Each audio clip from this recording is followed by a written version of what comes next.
Hello everyone, the video you're about to watch is a TikTok live stream from May 2026 where we played Swiftok Jeopardy on live stream, and then afterwards for about an hour we talked all things Taylor Swift and Toy Story. So if that interests you, you're in for a treat. And while you're here, please make sure you like and subscribe, and if you like these long form kind of videos, I have a suggested one right here that you can watch right after this. So I hope you enjoy.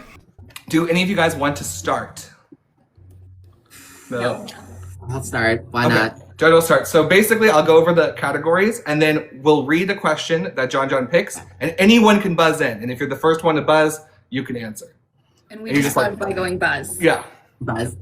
So the categories for this first board are concert films, the end of an era, Easter eggs, Billions Club, and Tay movies. All of us. Oh, Yeah. I like it. Wait, so the person's turn gets to answer first, and then they have a chance to buzz first, right? No, you get to pick the question. Got it. And anyone can buzz in. So there's no grace period for you being the one to pick, other than the fact that you get to pick the one that you feel the most comfortable in. Okay.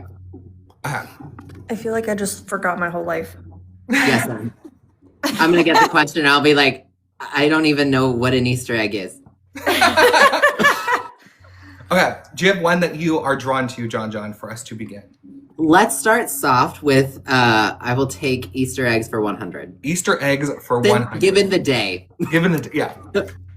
A classic outlet Taylor has straight up said she loves to use for subtle, color-based Easter eggs, used frequently during the Eras tour to hint at TVs and new albums. Buzz. Jon Jon? What is her nails? What is her nails is correct. Yay! Okay, I'm gonna see if I can write this backwards. I might just not do you guys in hundreds places and just do tallies. So each tally is 100 points because I have to write these backwards. Oh, okay, that makes sense. So that is correct. That means you get to actually pick the next question. Okay. They didn't disappear. I forgot how to do that. Oh, there we go. But We're all a little rusty. Sorry, everybody. I used to know how to do right? this. They used to been a while. disappear. I know. Why did it not?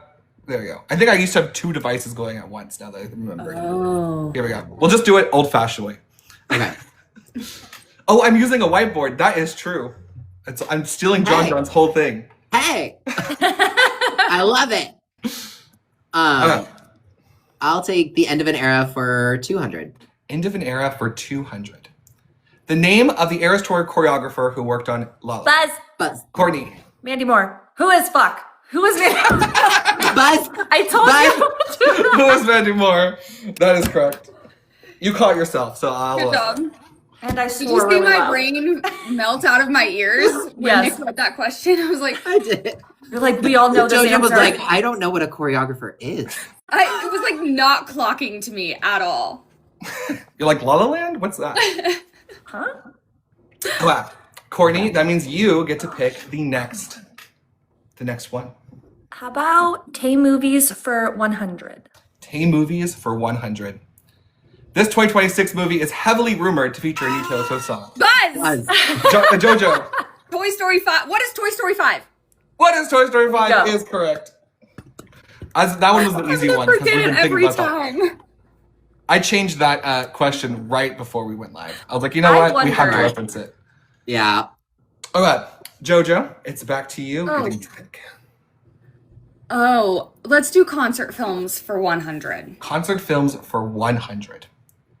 The first concert film of Taylor's career, released as a 3-part miniseries. Buzz. Yes, Jojo? What is the Fearless miniseries? I can't remember the name. If I will allow that unless someone can get exact name, but that was exactly what I was looking for. That's all I was looking for. The Fearless tour, basically. It's Journey to Fearless or Journey to Fearless. Oh, okay. Honestly, maybe that one shouldn't have been a 100. That was a 100? Yes. Okay. Yeah, wow.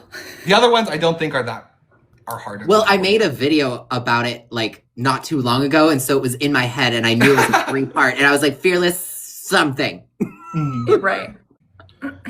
So, someone says, Jon Jon just said Buzz. Everyone's thinking we're Easter egging Toy Story now. Sure. But Oh, so now y'all are on board. Sorry.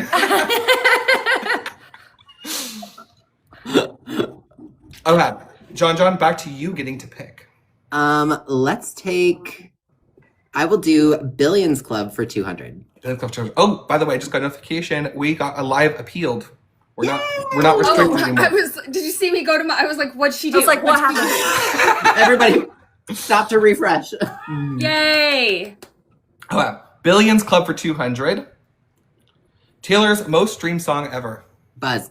Yes. What is Cruel Summer? The answer is, what is Cruel Summer? That is correct. I'm going to not take the cap off every time. I feel like that's hindering my speed. That was 200, right? Yep. Okay. Back to you again, Jon Jon.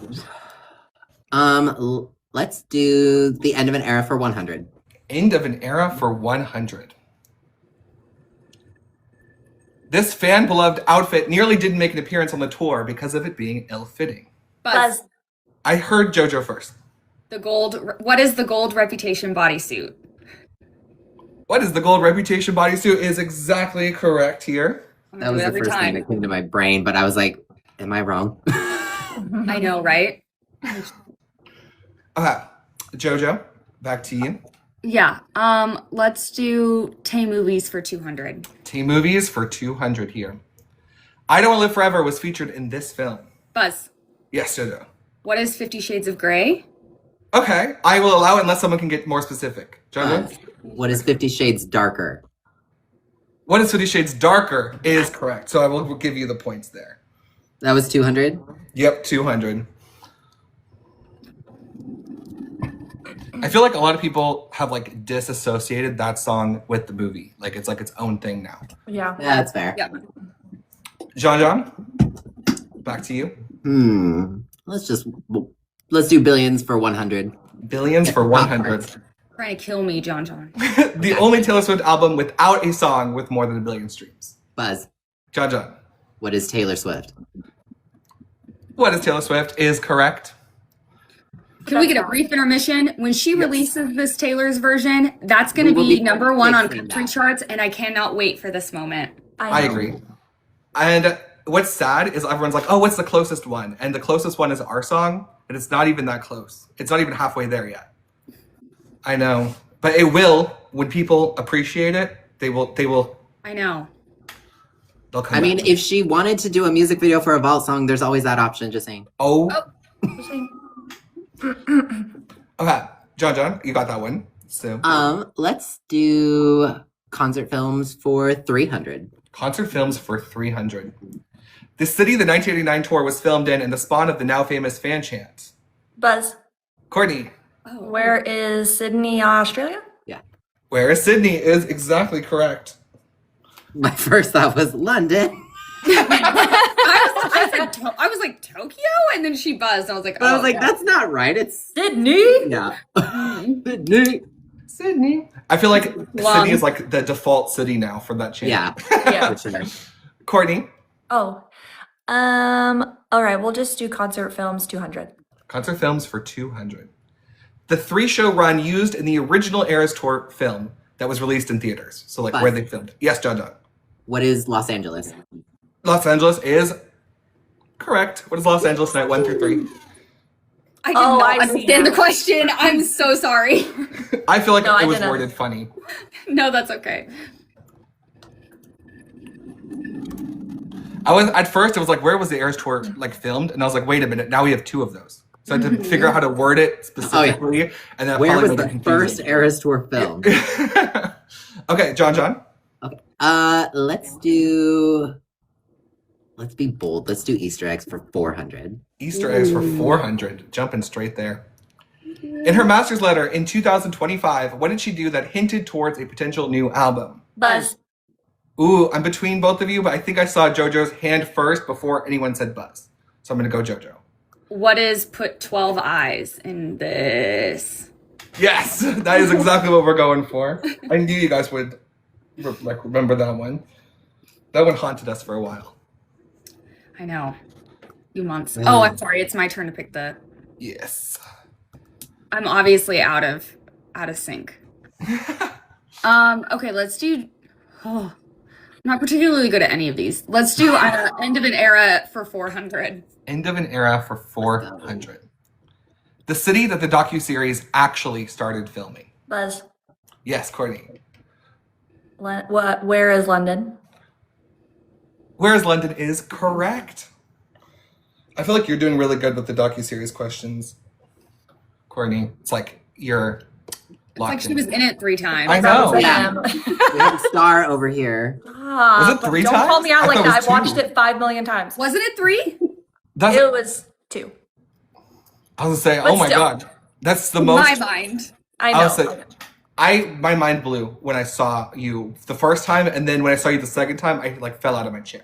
No, I had a stroke. I missed it the second time. I looked Really? down and it like didn't register to me, and I was like, Jen. And then I think you said Courtney, and I was like, wait, what? I looked down and saw Courtney's text and was like, okay, pop off. I did say 2. Okay, Courtney. There's your Oh, yeah, next my turn, Jeopardy sorry. question. How many times has Courtney been featured in official Taylor Swift marketing material? Tay movies 300. Tay movies for 300. The name of Taylor Swift's character in the Lorax. Nope. No one got it? Ooh, who is Audrey? Is that correct? It is correct. Dude, how did I pull that out of my Yay! ass? Okay. Go Court. That was crazy. I feel like Okay. that one is like, I can't believe that she was in a movie that was a musical and they didn't have her sing. That's what I Valid. think. Every time I see that, I'm like, what? How did that Okay. work? Courtney, Oh yeah, sorry. Easter eggs 200. Easter eggs for 200. The music video featured buttons that revealed Speak Now. Taylor's version was next. Buzz, Jon Jon. what is Bejeweled? What is Bejeweled is correct. Oh, got it. Like the elevator buttons. All right, Jon Jon. Let's do Billions Club for 500. Ooh, first 500 on the board. Jojo's like, I'm out. I got nothing. Here we go. The only title track with more than 1 billion streams. I think you guys could figure it out while thinking about it. Buzz, Yes, Jojo. what is Fearless? What is Fearless is not what we're looking for, sadly. Buzz, Jon Jon? what is Lover? What is Lover is correct. Fearless has not crossed yet, but one day it will. That's so Yeah. sad. Yeah, that's crazy.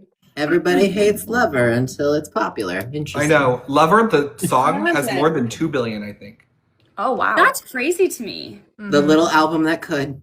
It's like the wedding song right now, I think. Like, it gets played crazy. Oh, I believe That's it. true. Yeah. It's that Okay. perfect like doo-wop style for a wedding. Jon Jon, back to you. Billions for 400. Billions for 400. 2 possible answers here. Okay. A song where both the OG and TV have more than 1 billion streams. Buzz, Yes. what is You Belong With Me?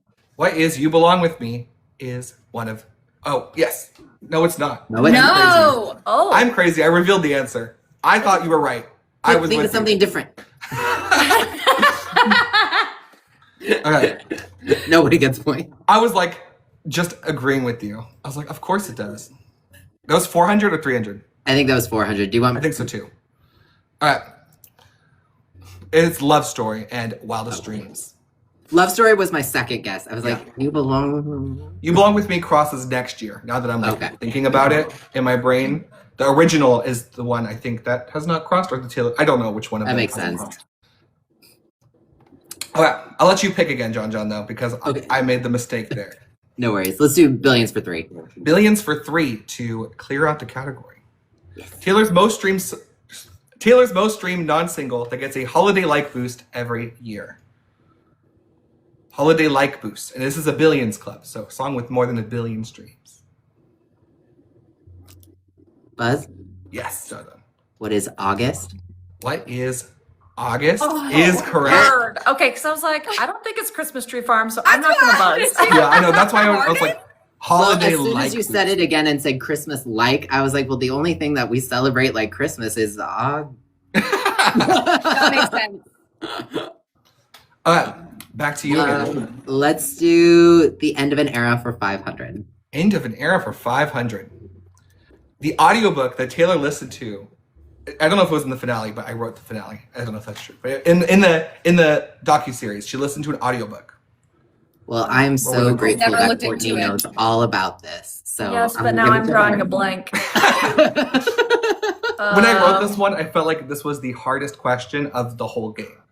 So I felt like it was like true crime or true crime adjacent. It was. And I'm taking a mental health break from true crime, so I didn't even look into it. The answer was God of the Woods. Yeah, Woods. Something. I wouldn't have good known job. Good job, Sarah. Sarah got it. You didn't give me a job, chance Sarah. to look through my notes. All Good right, job, Sarah. Jojo, we'll have you pick this time. Oh, thanks for giving me a bone here. I need it. Let's do end of an era for 300. End of an era for 300. This Jeopardy contestant makes an appearance in the docuseries twice. Oh, Buzz, Yes, Jon Jon. who is Courtney? Who is Courtney? Fuck up, Nick. I was like 3 times. I was like a Jeopardy contestant. You should make that a question. I was like, Ken Jennings is in the docuseries? Oh my god. That's Well why done, earlier when Jojo was like, That is so Courtney's there 3 times. I'm like, was she there 3 times? Uh-oh. This is coming no. up. That was so good. That was good. Doing Good that. one, Nick. That was Good so one. funny. That was good. Okay. I was laughing while writing that. And the fact that we just brought it up. Yeah, I know, right? That's so funny. Okay, Jon Jon. Let's do Easter eggs for 500. Easter eggs for 500. What did you cook? The phrase used to egg both folklore and Evermore. Buzz, Buzz. I heard Jon Jon first. I did too. what is not a lot going on at the moment? What is not a lot going on at the moment is exactly what we're looking for. That still haunts us this year. Uh-huh. If she ever says that, we're going to panic. Everybody just stop what you're doing. Get on live immediately. Jon Jon? Let's do concert films for 400. Concert films for 400. The location, the Reputation Stadium Tour was filmed. Buzz, Uh-oh. Yes. what is Tokyo, Japan? Tokyo, Japan is not where it was filmed. No, that's where it started. Oh, that's first. Oh, Any? I thought it was Tokyo. yeah. Buzz, Okay. Los Angeles. It's not Los What is- Angeles. No takers, no worries. The answer Is that? is where I actually watched the Eras Tour the first time. Arlington, Texas, Oh, or Dallas, Texas. Oh. It's a really cool stadium. The AT&T Stadium. That's cool. Courtney, you can pick this time. Let's just do Tay movies 400. Tay movies for 400. The name of Taylor Swift's character in Cats. These are good questions, Nick. Yeah, those are great questions. Her name is what her name is. Was it? Okay, I'm just gonna guess. Okay. Who is Thumbelina? Is that right? That's close enough. Where am I I'm getting potentially it going from? to give you points unless the other two get it exact. You have a Oh. chance here. Want to throw a hat in? I know it's close to it, but I don't remember. That's close to Thumbelina. I think she's Yeah. right. Bumblerina. Oh. I'm giving you the full credit. Okay, though. okay. Yeah, I knew she- it ended in Ina something. Perlina. Someone in the comments. Perlina, yeah, that's funny. Or, I feel like I was trying to trick you guys to say McCavity, but you guys didn't fall for that. Oh no. oh, Okay. Well, There's let's 3 just do left. 500 then for that Okay, one. Tay movies for 500. Yeah. This 2022 movie featured a Taylor Swift cameo where she was comically pushed in front of a car. Buzz. Courtney, What is Amsterdam? what is Amsterdam is correct. 3, 4, 5. Yep. I feel like that movie, like the name of it, could easily slip your mind. But that's a funny scene. She's there for like 2 seconds. That was very funny. Yeah. Okay, you can pick. There's 2 left. Easter egg 300. Easter eggs for 300. This music video had Roman numerals on a statue hinting towards Okay, Jon Jon buzzed already. Buzz. Yes. What is karma? What is karma is correct. I tried to like write 1989 in Roman numerals the same. I was like MCX. Okay, we have one category left, and I don't think we're doing two final Jeopardies. I think we do two boards usually, and the final Jeopardy's at the end. Okay. I can't remember because I did this. I wrote these questions like almost 2 weeks ago, and then changed a couple. So concert films for 500.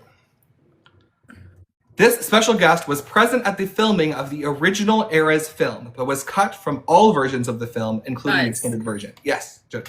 Who is Jack Antonoff? Jack Antonoff was all present for all of the filming shows.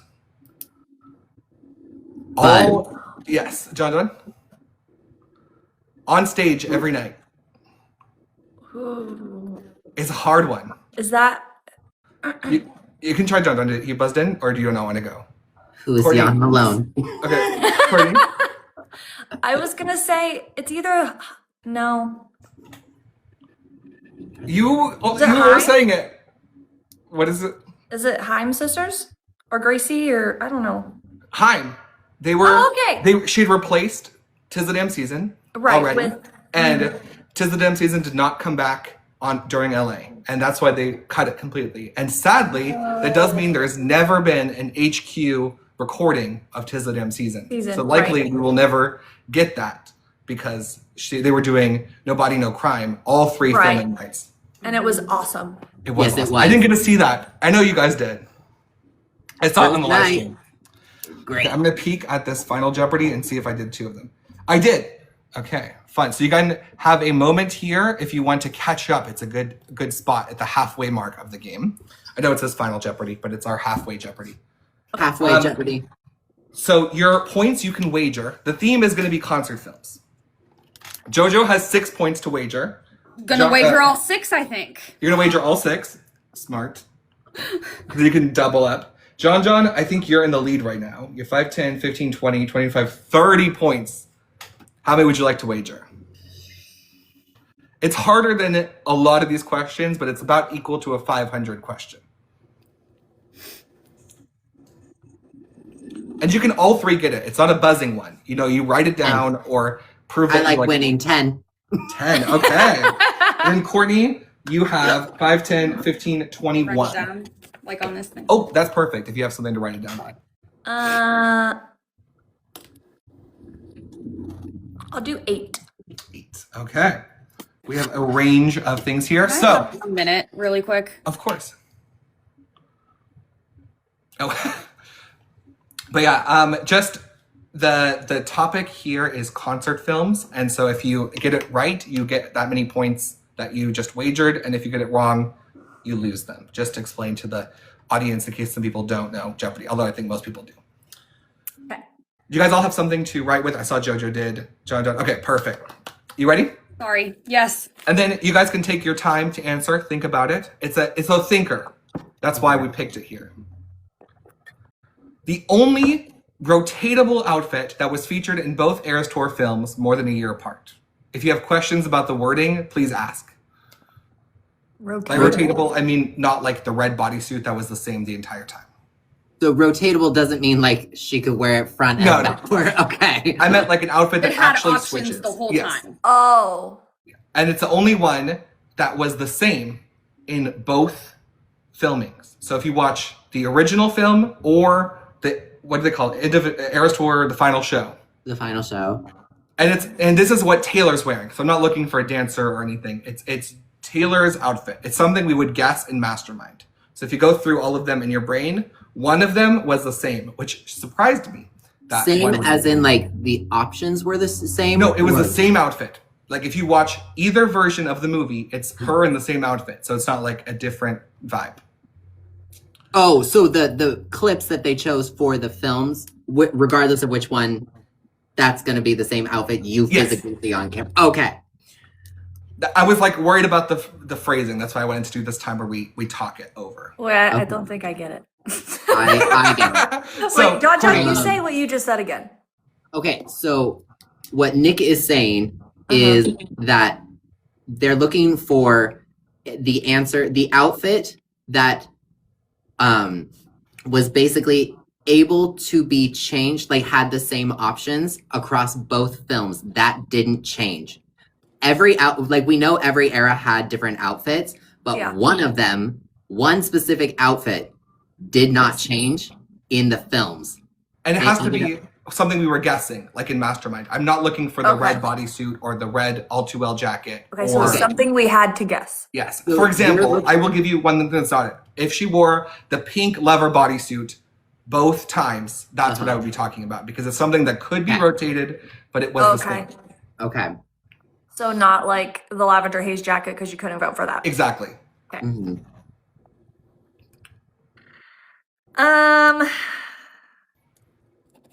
I literally watched all of Nick's videos a million times. And now I'm like, I know, right? oh. For a minute, I'm like, okay, I didn't really do Mastermind and everything because I'm so busy with recaps and stuff. So I'm like, okay. I will give you one more hint. It's near the end. Near the end, okay. Okay. Well, it's I have obviously it. Okay. I think I've stumbled upon. Yeah. Let me know when you two have it as well, Jon Jon and Courtney. Or at least Do we have to guess the color or can we just say what No, it is? I will just accept what it is. So like song, something, outfit, whatever? Yeah. Okay. Like if you wrote like Karma Jacket or, I Can Do It With a Broken Heart 2-piece. I mean, it can't be that because that wasn't in the first movie. But, right. The torture part was definitely in the first one. I'm second guessing myself. I know, me too. Because I feel like it's definitely during the Midnight's era, but I can't determine which one. Okay. But you guys I'm all have locked an in. I already answer. wrote it down. No, I'm going to change mine last minute. Okay. But I'm ready. And now, just one last question. It would have to be the same outfit that you would see in the first film and the second. Yes. Okay. Okay. You guys ready? Not yet. This is hard. Yes. It is. There's so many eras. So much I know this is wrong, but I'm gonna. No, I don't think this is right either. I don't know. So all three of you can reveal, and then I will make a crazy reveal on this. So Jon Jon, okay, I can't read. Oh, what does it say? I can't read. Midnight's t-shirt dress. Midnight's t-shirt dress. Would you write Courtney? I Karma just put jacket. Karma jacket. I don't know. It's one of the Midnight's outfits. Midnight bodysuit. Okay, so all three of you stuck with Midnight's, and one of you is correct. Mm-hmm. Drum roll, I think it's please. Jojo. The Midnight's t-shirt was the same. I had Karma jacket and I changed it last minute. Okay. Because at first I was like Midnight's bodysuit, but then I was like, no, because the one that she wore in the original was one that she ended up discontinuing. Mm-hmm. Yeah, I couldn't remember though. I knew that the Karma jacket was the magenta, but then that's when I second guessed myself. Okay. Yeah, the Karma jacket in the first movie, I want to say, is the blue one. And then she did magenta for the second. And then for the bodysuit for the first movie, I think she did the scallops one. And then on the second movie, chevron. Yeah, I was going to say, I remember which, her like, obsession era with the that's on. chevron. Right. That was the only one I remembered of the t-shirt, so I was like, well, I don't know. Throw it out there, hope it works. Well, my 1,200 points, I think, were still in last, though. So you've definitely caught up because the other two also lost the points that they wagered. Oh. So Jojo, Period. you are now at 12 points. Courtney is at 13 points. And Jon Jon is at 20 points. Here we go. Nice. Good job, guys. So here is our new categories for the second half. Lowest streamed songs. So it's like the opposite of our Billions Club. Okay, Songwriters. So So one-off songs. So these are like non-album songs. Surprise songs. And then number twos, because there has to be a chart questions on these when I run them. So these are Taylor's number 2 hits. Fun fact, this is not one of the questions, but she has, I think, tied for the most number 2s in history, or at least the most number 2s in history for a female artist. And we know She's she up there. loves the number 2. She does. Okay. Who wants to go? Actually, Jojo, you're going to go first because you got that last one right. Woo! I need all the help I can get. Let's do it. Let's do surprise songs for 200. Surprise songs for 200. I know, it's so nostalgic. All right. The only two songs, these two Fearless songs were the only not to be performed as a surprise song. Buzz. Yes, Jon Jon. What is Bye Bye Baby and Don't You? I'll give you just for getting one of them. It's That's When and Bye Bye. That's When. But I'll give it to you because I was only looking for one, as same with the earlier question. Okay. 2 for you. She mashed up Don't You with something like really interesting. I want to say, I don't think it's terrible, right. but something like that. I was like, I know it's the one with Keith Urban, but I couldn't remember what the song name was. All right, you're going to pick the next question here. Well, I think obviously I have to go for songwriter for 100. Songwriter for 100. Taylor wrote this song for the Hannah Montana soundtrack that was not recorded by Taylor Swift. Buzz. Oh my god, all of you got so fast, but Jon Jon's hand was first. Do I count that one or do I go for what I heard first? I'm going to go Jon Jon, I think. What is You'll Always Find Your Way Back Home? What is You'll Always Find Your Way Back Home is what I was looking for. That. Back to you, Jon Jon. Let's do songwriter for 2. Songwriter for 2, going up the category here.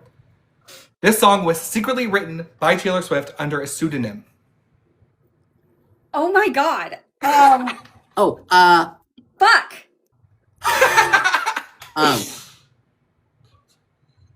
Buzz. Okay, Jon Jon. What is This Is What You Came For? Thank you. What is This Is What You I Came was For? like, I was like, singing. Literally, I was like, Rihanna, sing faster in my head. Come on. There we go. What would you like next, Jon Jon? Let's continue with 300. Wow, we're going up the category. We're gonna mix it up. This collab with an Eras Tour opener was co-written by Taylor, and it may have also caused a kitchen fire. Buzz. Wow, okay, Jon Jon. What is Us by Gracie Abrams? What is Us is correct. I'm winning. I added the kitchen fire thing just so you wouldn't think Life of a Showgirl. I don't think Sabrina doesn't have writing credits on that song, though. Mm-mm. Okay. Okay, we can mix it up now. You know what? Just because I'm curious, let's do lowest streamed for 100. Lowest streamed for 100. Don't look at me. This red track thinks you should call your girlfriend, and everyone knows that. Buzz. Jojo? What is Girl at Home? What is Girl at Home is correct. I tried to be silly with my phrasing. That was silly. That was funny. That was cute. I loved. It would have gotten more if she had just performed it. True. You get to pick next. Thank you. That was cute. Let's do surprise songs for 300. Surprise songs for 300. This was a surprise song Taylor Swift sang when she announced 1989 Taylor's version. Buzz. Jon Jon. What is New Romantics? What is New Romantics is correct. I remembered. Usually I have to fail the surprise song. Was that 200 or? I think that was 300. 300, okay. Okay, you get to pick next here. Let's do number 2s for 200. Number 2s for 200. The 2s are 2ing. Her first ever number 2 record from her career. It's from Fearless. Buzz. Yes, Jon Jon. What is You Belong With Me? What is You Belong With Me is the correct. song that never went number 1. It should have. Oh, it didn't? No. I didn't understand that it never went number 1. Her first number 1 wasn't until Red. We Are Never Getting Back Together. Sad. It should have been. It was played on the radio enough. It went number 1 on the country charts, but not the Billboard Hot 100, which is what everyone talks about when they mean number 1.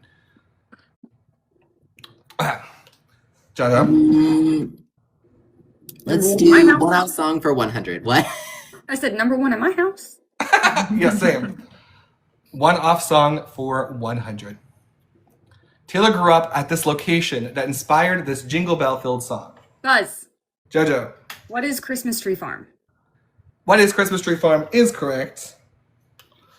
I did it, guys. I was trying to remember the city name. Oh, I thought that's what you were You're asking. overthinking. Let's do. Why not? I like it. Surprise songs for 400. Surprise songs for 400. The first ever surprise song on guitar. Buzz. Oh, Jojo. Ooh. On guitar. What is Mirror Ball? What is Mirrorball is correct. I would have messed that up. You were gonna do Tim McGraw? Yeah, I was. I couldn't remember That's if it was the guitar. And then she did it again, right? And she did it on guitar later. Yeah. I think so. I think that's Tim where my McGraw? brain auto went. Yep. Okay. That's why I was like, ew. What was it? Jojo. Okay, let's do one-off song for 200. Went off song for 200. This song was released alongside Miss Americana. Buzz. Jon Jon. What is Only the Young? What is Only the Young is correct. Okay. Cool. Only the Young. Okay.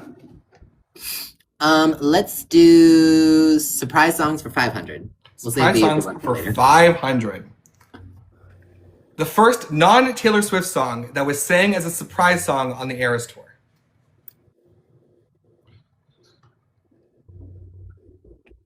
One that she did not write or not featured on. Like, it was purely another artist's song. It was the first time on the Eras Tour it happened. Buzz. Okay, Courtney? Buzz. I heard Courtney do a buzz first. I think it was the Ed Sheeran one. Okay, that's not correct. We'll go. Jon Jon's next. What is espresso? Espresso was actually after Ed Sheeran. So something happened before Ed Sheeran. Jojo, you have a chance here. Not a fucking clue. No guess? Oh, I love you. I'm sorry. What is I love you? I'm sorry. Oh, I'll count it. It's close enough. I miss you. I'm I sorry. miss you. I'm sorry. Oh, okay. Yes. Okay, sorry. I know you were talking about the right thing. Yeah, sorry. Thank you. This was when I wouldn't say the Nashville show rained so much that Gracie couldn't perform. So they did 3 surprise songs. And yeah. they brought Gracie up and they sang, I miss you. I'm sorry. It was really early on to the tour too. Yeah. Gracie was not as huge as she is now because then she came back the second leg a couple more times with a whole new audience. Yeah, her growth on the Eras Tour needs to be It was studied. crazy. For Yeah. real. Seeing her in Seattle and then seeing her in Vancouver was like, who is this girl? Same, like I saw her in Kansas City on the first leg, and like the comparison was insane. Yeah, I saw her in my first leg show too. I didn't get her the second time around. I was with Paramore with you guys, so that was really cool. But Okay, let's do it. Surprise songs for 100. clearing the category, Yeah. the most performed surprise song on the Eras Tour. But I heard Courtney first. Oh, I didn't say anything. Oh, I heard it. So it must have been JoJo. Yeah, I was gonna say I thought I heard it from like this side. What is You're on Your Own, Kid? What is You're on Your Own, Kid is correct. yay. And I didn't get a single one of them. But that's okay. When I got You're on Your Own, Kid the first time, I thought because that was when she said she was not going to repeat surprise songs. I was Oh, like, yeah, oh my yeah. God, people are going to murder me because I got to hear You're on Your Own, Kid of all songs. Yeah. Yeah, I someone pointed out when we went to Vancouver, I didn't even realize this till afterward, but like being a fan since the beginning and then finally getting to see her on tour for the Eras Tour, someone was like, oh, you finally got a show that she showed every era. Because Yeah. we got, that debut song. Place in This World? Yeah. Yes. That was my surprise song as well in Houston. I love that. JoJo got it, so you get to pick. Oh, I'm next. sorry. Let's do number 2s for 300. Number 2's for 300. This Midnight's remix almost scored the second number 1 for Midnight's. Buzz, Jon Jon. what is Karma featuring Ice Spice? What is Karma featuring Ice Spice is correct.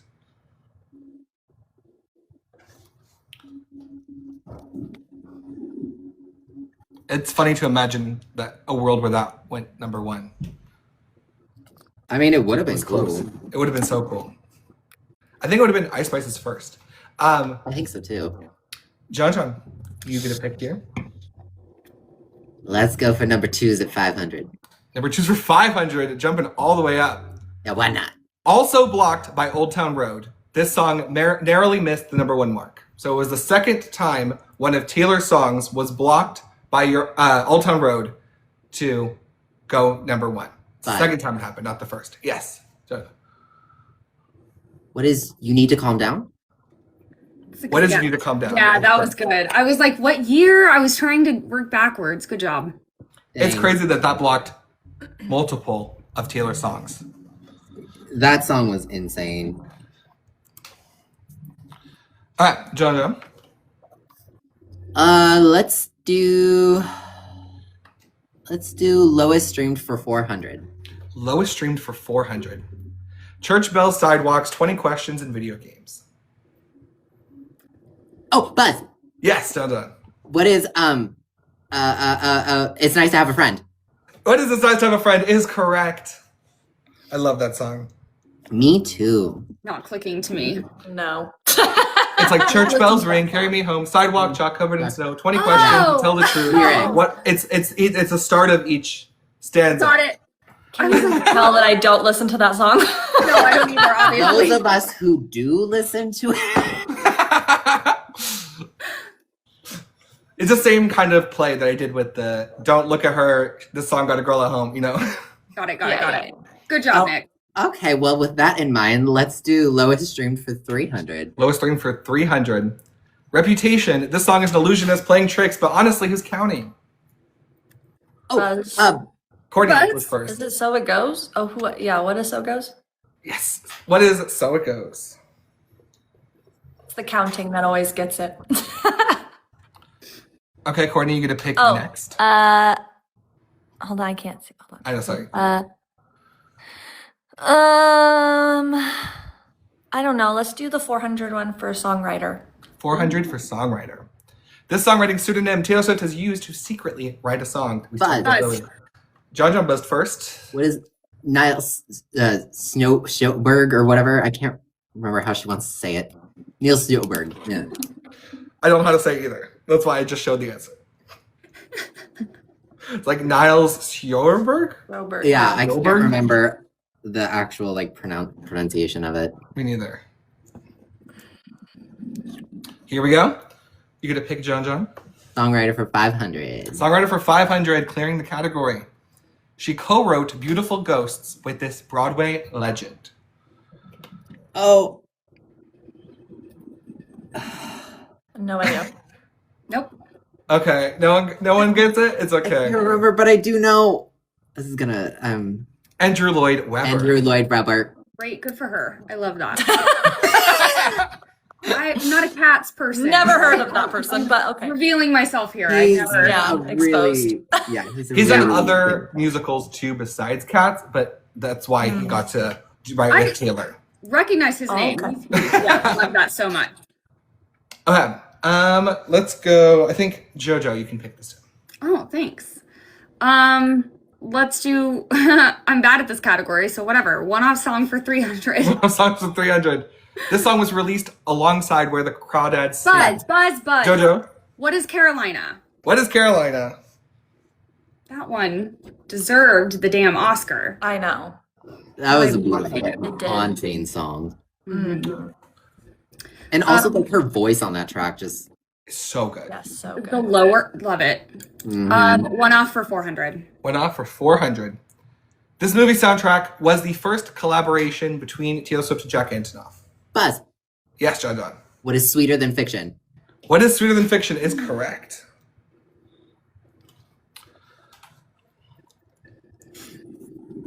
We still have never heard the Taylor's version on any Yeah, official anytime source. she wants to put that on streaming. Okay, Jon Jon. Let's do a one-off song for 500. One off for 500. This non-album song won a Grammy for Best Song Written for Visual Media.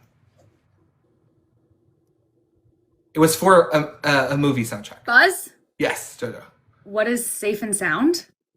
What is Safe and Sound? Oh, Right? Yeah. there you go. yeah. Yeah. Nice. It's a Grammy-winning song, Safe and Sound. It's a great song. So It good. is. Okay, you get a pick here. Let's do number twos for 100. Number 2's for 100. This Lover lead single reached number 2 with an insane amount of chart points, just barely missing the mark. Buzz. Yes, Jojo. What is me? What is me is correct. Also blocked by Old Town Road. Oh, I like that song, so I can't do it. But No. He. It's crazy. I think, you know, I send you guys in our group chats all the time the chart update points. Yeah. Me, I think, almost crossed 1,000 and still got 2. Wow. That's how strong Old Town Road was. That's wild. Yeah. Okay. Old Town Road's like. let's finish the category. Yeah. Finish the number 2's, you said? Mm-hmm. All right. This Red era dubstep inspired song was almost the second number 1 from Red. Buzz. Jon Jon? What is? Oh my God! Brain. I knew you were trouble. What is I Knew You Were Trouble is correct. I Knew You Were Trouble. Also got super close. I don't know. Wait, lost to it though. I have a lot of fun facts in my brain, but that one I'm blinking on. I was like, what did it lose to? I don't know. Okay, here we go. We'll Lowest say streamed for 2 or 5. 5. So the only choices. 5. Oh, we're going straight to 5. We'll leave the easy one. A Brief Interruption. Let's Dance. Buzz. Yes, Jojo. What is glitch? What is glitch is correct. Yeah, I got you now. Yeah, that would not be me. Now I'm there. Glitch and I are not. We just. Same. I don't click it's bad, but it is the least streamed You're on hating right now. Midnights. My poor baby. Okay, Jojo. Okay. Lowest streamed. Lowest stream for 200. Only 20 minutes to sleep, but you dream of it. This folklore song is tragically underrated. Buzz. Yes, Jojo. What is epiphany? What is Epiphany is correct. Yeah. Okay, now we have our official final Jeopardy, and I will calculate our tally for how much you can wager. But it is... Jon Jon was running away with it, but I think it could be almost anyone's game here. We'll see. We'll calculate. Jojo has now 40 points. Talk about Oh a my comeback. God, bitch. That's so crazy. Don't call it a comeback. Woo! Courtney, I don't think you could win, but Yeah, that's fine. 16 points for Courtney. She's already won. She's in the docs Yes. 2 times. And then Jon Jon has 54. Oh my God, Jojo. Okay. Well, So, I don't think I've ever won one of these. really? That's exciting. Well, I look feel at all like the it came tallies. close. I know. I had to go to a second row. Okay, how much would you guys like to wager? Well, actually, Courtney could win. If you bet everything and get it right, and then they bet a high number and get it wrong, YOLO. they could go below 16. I'll bet all of it. Why not? All or nothing. How many points do I have? 50 something? 54. 54. I'll wager 25. You'll wager 25? No, wait, hold on. Hold on. Okay. No. I'll wager everything. It doesn't matter. This is all pretend. I'll Yeah, wager it's all All or everything. nothing. All or nothing. Yeah, sure. Let's Yeah. all go all or nothing. Oh my god. Okay, it's a hard one. Prepare Okay. yourselves. I'm Everyone. ready. So now anyone could win, actually. Oh, I should have showed the category. That's right. You can change your wager if you would like, because I forgot to show you the category. It's number 2s. No, this is, yeah. We might as well just leave it. Yeah, I'm locked in. All or nothing. It's You more guys got dramatic. your tallies written. Your papers ready? Yeah. Remember, you can write down. You can take your time to think. It's not buzzing. Shockingly, this movie soundtrack song nearly became her first number 1 hit. Before We Are Never Getting Back Together. This song almost went number 1 from a movie soundtrack. Very close.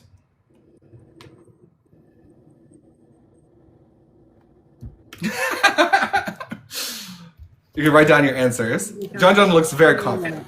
I need a minute. It went number 2, as the category suggests. Hmm.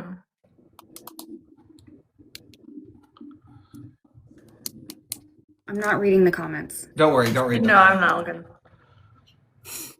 I think All I it's will say, the Swiftok. comments are all over the place. They've said every single movie soundtrack that she's done. So,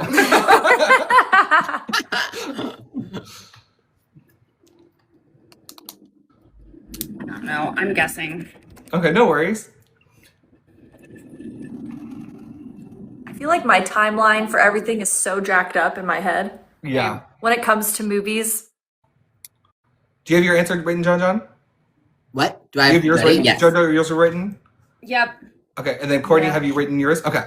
Ready? Reveal your answers here, and then we'll publicly say which one the answer is the winner. What is today is a fairy was a fairy tale? That's a good Okay, Oh. Jojo, I said crazier. crazier, and you have safe and sound. One of you is correct. Not me. I think it's Jon Jon Jon.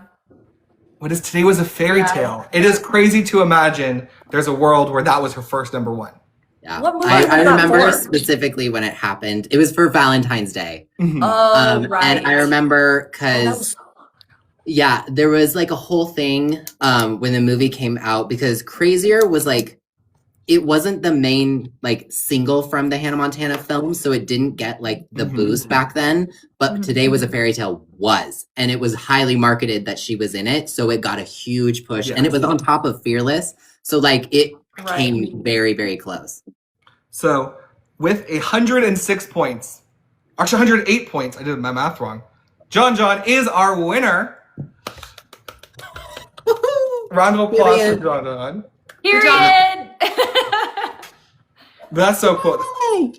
You ran away with it today too. Yeah, I was surprisingly on it. You did a good job. Thank you. Y'all did too. You guys did too. Oh, I loved when I've had JoJo was like, anxiety. finally a question I know. I have extreme anxiety like checking this shit today. Like, oh God, is she dropping something?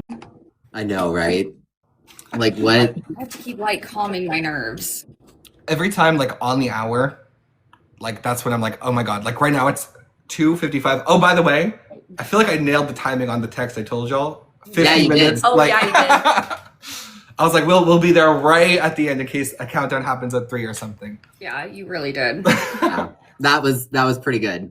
I was surprised. I didn't watch. I scrubbed through like 4 of our old lives of Jeopardy to like calculate how long it takes. But yeah, do you guys think something's gonna happen at 3? You have 4 minutes locked in. I don't know. I don't know. Part of me kind of feels like they're doing the whole, hey, something's happening. She loves to do crap on Monday.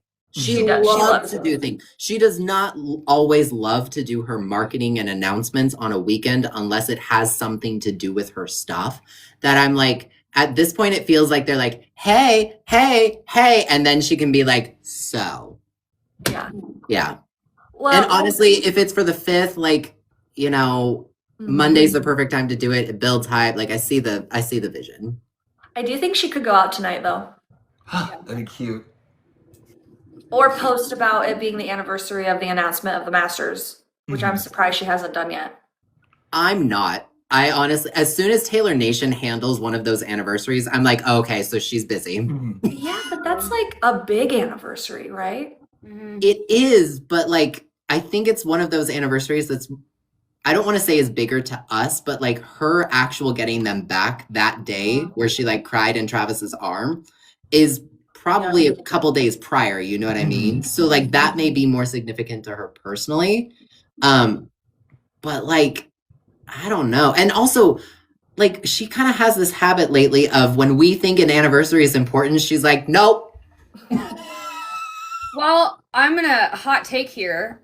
Most of those random ass anniversary posts in the last year were not because they gave a shit. It was because an anniversary is 12 months and they were egging TS 12. Yep.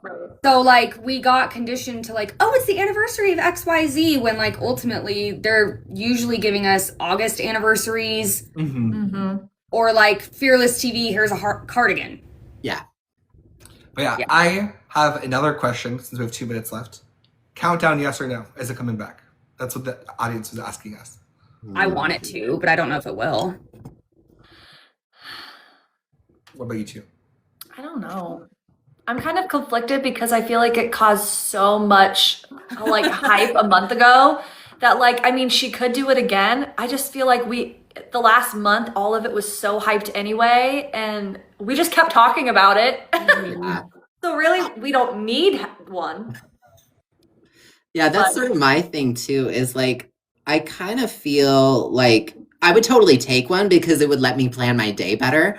Right. But like, I feel like the surprise was like spoiled. So she's at the point where they can do all these extra shenanigans and then be like, I have a song in Toy Story 5, or like just drop the announcement or do something that's like, hey, announcement tomorrow kind of thing. Not necessarily a countdown. And I also know that people have countdown fatigue.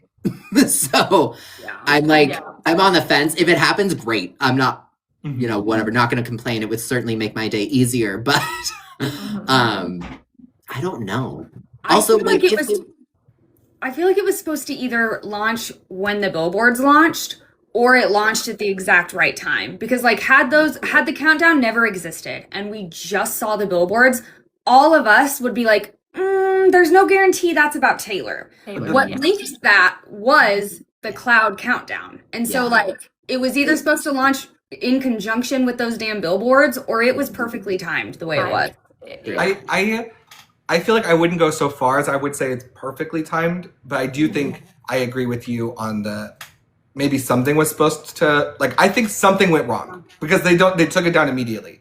Like, also 48 hours was an insane amount of time for countdown, in my opinion. Like, that is long. Yeah. 48 days is insane to me. There's no way that 48 days would never happen. Yeah. And 48 hours even is crazy. Like, her previous countdowns, like, what was the longest one? Like, 4 hours, 5 hours? It was like I feel like she's had a 48-hour one, but are they mostly for merch?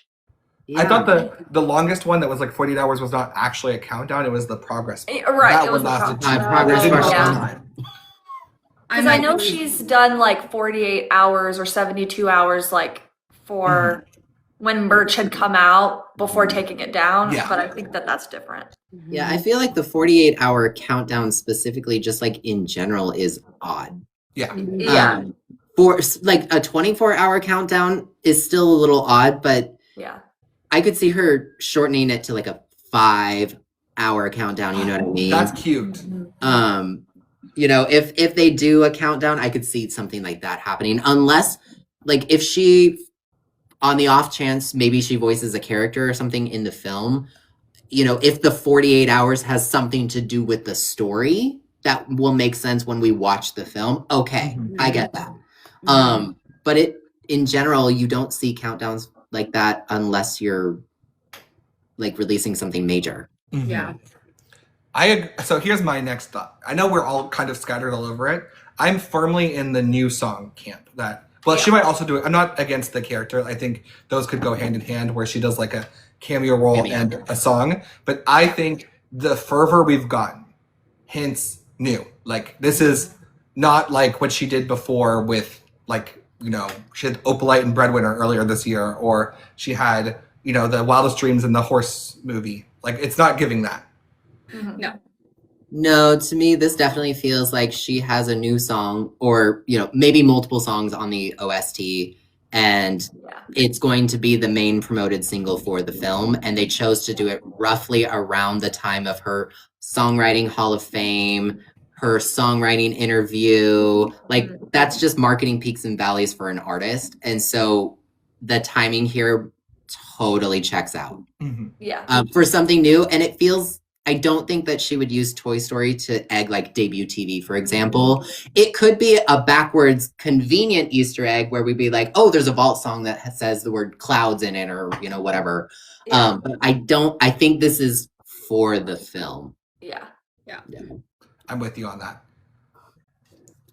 But it's gonna be cool because, like, she's the age for Toy Story. You know what I mean? Well, it feels too like the reason I also feel like it's more original song driven is like, if she genuinely is pushing for an Oscar, this is the exact kind of hype that they want to see. Like, they would want it to be big. Like, they want it to be all branded and like pretty, like you want to hear it and go, this is from Toy Story 5, but like it also has to be a really good, well-written song. And also it's far enough away from Elizabeth Taylor promotion. It's 2 months. For sure. And she did barely anything for that. So, you know. Oh, I didn't mean to interrupt you. I was saying other thing that's perfect spacing. The song that just won Best Original Song at the Oscars was Golden, and that was a very unconventional, like earlier this year, like, and that was a very unconventional win, not because it didn't deserve it, but because of how successful that song was. It proved that a movie soundtrack song can kind of do that. Yep. And have the power. Yeah, and they always linked K-pop Demon Hunters the movie to the song, like what you were saying. And I think, Jojo, you just said, like, the linking is so intentional that they could have a hit song and win the Oscar. I always think the Barbie song with Billie Eilish. Like, the way it was all so perfectly branded, it was perfect. Well, and usually OST songs have like an extra layer of branding. It seems like they're really, it very much seems like a very collaborative, like we'll do Taylor Swift style Easter egging, but we'll also do Toy Story branding. And like, it seems very, we're hands in both pools, you know what I mean? So that I can see them trying to be like, let's make this a big thing.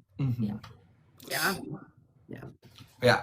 And are we on the same page where we think she wrote it with Randy Newman? I think once Travis and Jason started talking about it, I think that's what cemented it for me. Yup.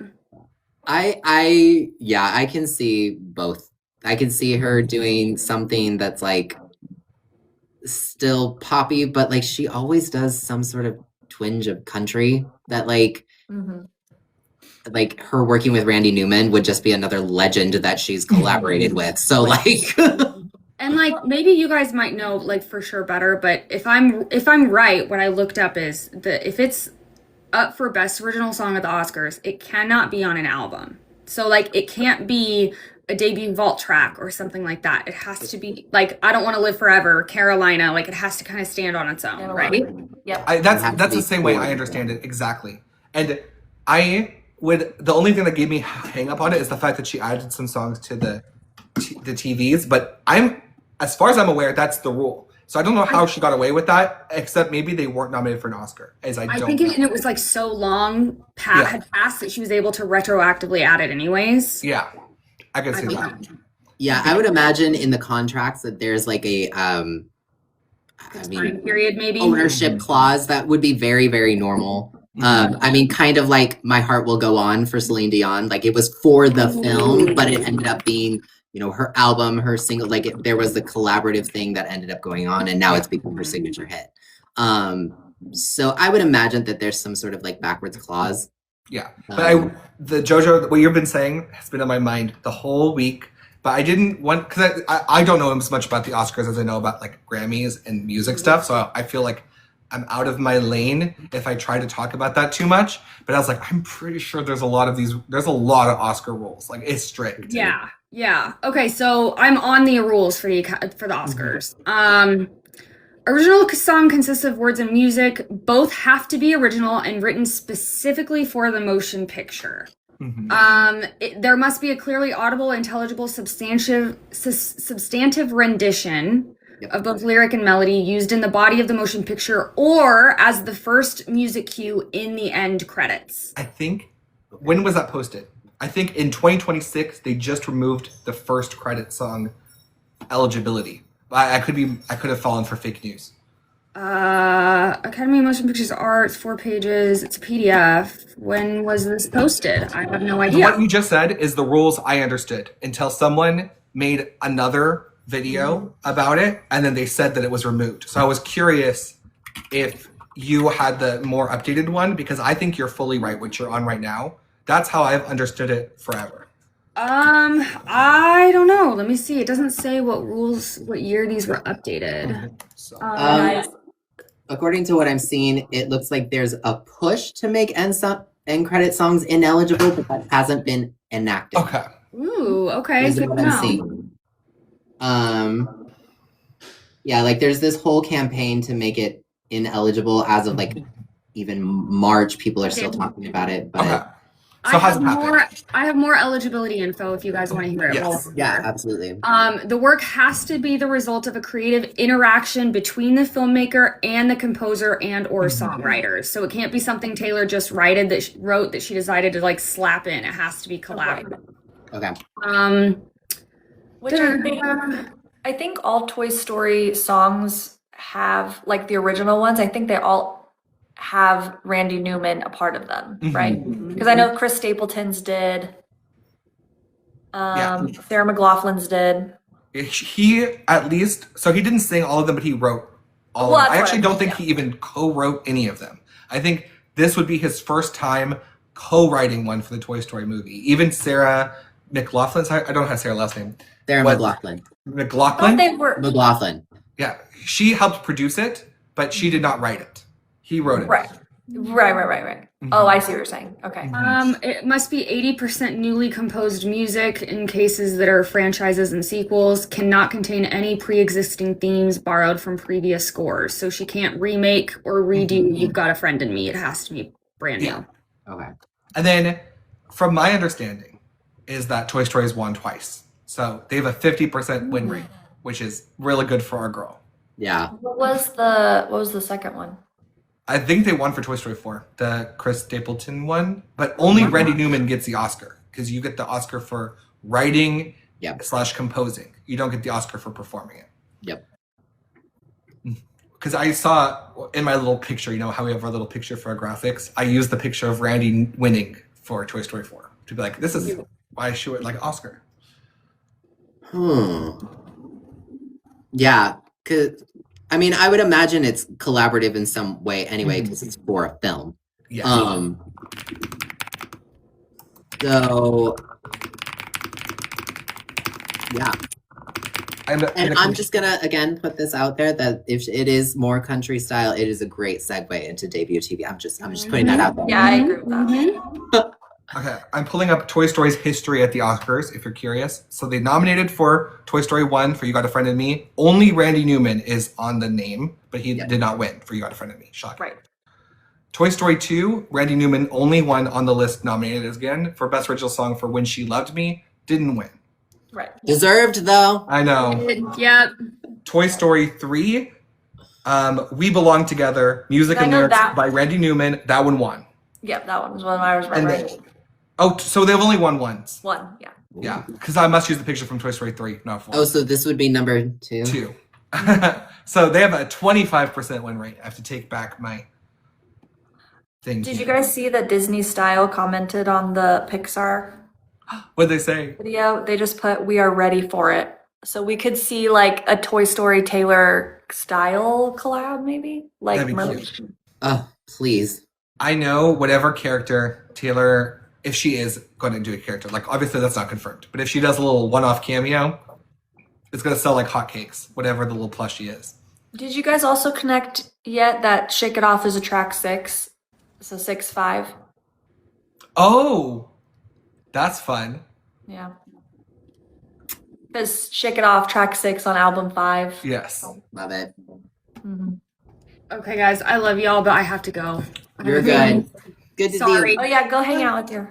Bye-bye. Wait, how do I get out of this again? Do I hit the I X? can kick you out if you want. It's been so long. I think I hit the X. Oh. I love you guys. Bye. Bye. I feel so like I'm taking up half the frame now. I have to like move closer. Yeah, could you like shrink? Disney Music also commented. Oh, what did they Yeah, I say? saw that. She's got a friend in us. Got a friend in us. Mhm. Oh yes, 'cause I was trying to think of the Taylor reference, and there's a Toy Story reference, the most obvious Toy Story. I was like, You Well, got it. they also used the 1989 Blue Heart. Yeah. The cloud, so yeah. they all in on it. They all know what the fuck's going on. guys, Pixar's not won an Oscar since 2021. That's crazy. Okay. That is crazy. Well, if they're gonna use somebody's star power to get it, you're gonna go after the one with the stream numbers. For real. And it has to be beneficial to her, and she wants an Oscar potentially. So, and Toy Story's a beloved franchise that has a pretty good chance of at least being nominated. Someone says, hasn't the film premiere already happened in the UK? It's a common misunderstanding. It was not a premiere. They didn't play the whole movie. So we don't know. I think the most anyone has ever seen of the movie is the first 45 minutes. So we don't know anything past that. Yeah. Also- anybody else who's like posting stuff like that, just don't believe them. Because I've seen it a couple times already. Question for you guys though. Are we thinking that the song has something to do with clouds, or are they just strictly using the imagery because of the association with Toy Story? Or does the song itself take inspiration from the clouds and it's about something, or that's the metaphor? I kind of hope it has to do with a metaphor with clouds. Just I'm because on the- It would just be it would all tie it just so perfectly together with I would his be- wallpaper. Yeah. I would be really happy for that, but I've always been thinking it's imagery. Just tying it in. just Because associated imagery.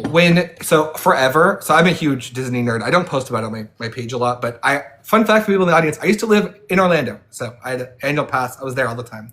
And every time they have a Toy Story event, the thing that they did is bring out the wallpaper with the clouds. So if you took a picture with Woody, wallpaper with clouds. Like, I think even on Disney Plus, since the platform came out, the subtitle option is in the clouds, the Toy Story clouds.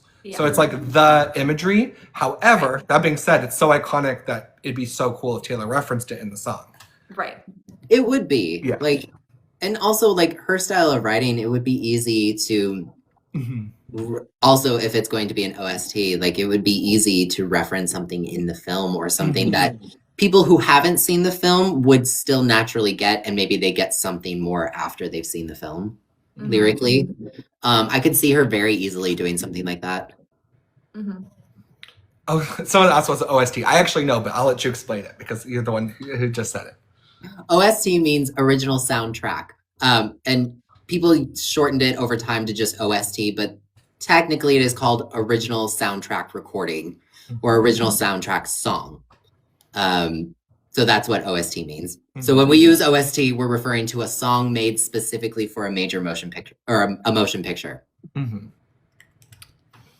Good question. like all A these lot of little- people don't know that since Yeah. most people just abbreviate it nowadays. Yeah. I was looking also, sorry, since I'm still on the Oscar page, while we're talking, I just like scan it in my brain. Toy Story has at least, I'm gonna make sure I'm not lying. Never mind. Besides Toy Story 2, I was gonna say all the Toy Story movies have won something Oscars wise, but then Toy Story 2 didn't. So that's one I missed. But Toy Story 1, 3, and 4 have all won stuff. So this is a really good franchise to tie herself to for the EGOT. For sure. EGOT. And I would say the closest other project that if this one doesn't end up working, that'll come out in the next couple of years probably is whatever the sequel to Barbie is. Yeah. You know. Oh. And also, like, I kind of want to be like, well, and everyone owes me $5 if she does an interview where she was like, and I grew up with Toy Story, so being a part of the film was just so natural, you know, or whatever. Well, and she was born the same year as Andy. Yeah. Is that so, official though? Or that was I don't know. I think it's all unofficial? just kind of like hearsay or understanding of the plot or whatever. Yeah.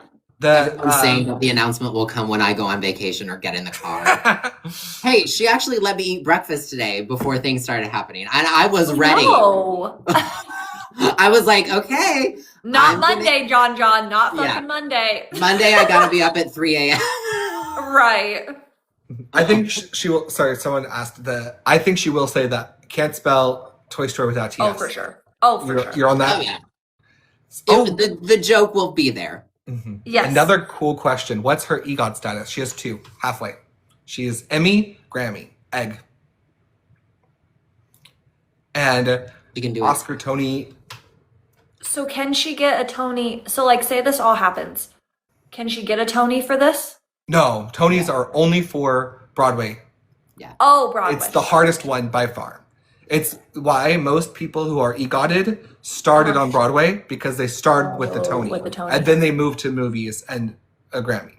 It's not, obviously things have gone the other way, but Tony is the toughest one.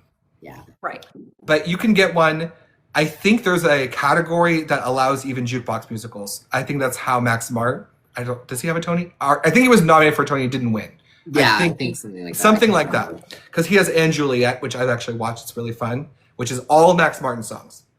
And that's, I think, the easiest way to do it if she wants to just like absentmindedly let songs happen. But we also know that Taylor's very, like, she likes to do things herself. Yeah. Right. So I'm interested. And I don't know how she feels about her own acting ability to do a Broadway show. Yeah, I don't think she'll act in one. I truly don't. I also I think she would find a different way. Yeah. There's only like 400-ish, I think, seats in most Broadway theaters.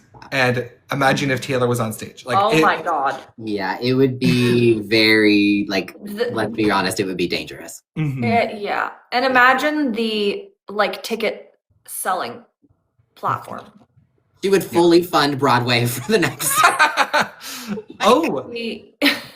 Bridget has an interesting fun fact. A lot of famous EGOTs won Tony by being a producer of a show.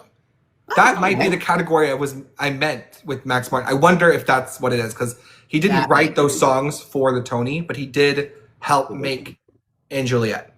So that's a really cool. That's a good point. She absolutely could do something like that. So question. So, okay, so you said it has to be a show? Like, basically, a Broadway show specifically. A Broadway show Broadway show, specifically. okay. In New York. I think there's probably exceptions. I don't follow this enough to know everything. I just casually, like, I like shows, and I like, soundtracks to these shows, the show tunes.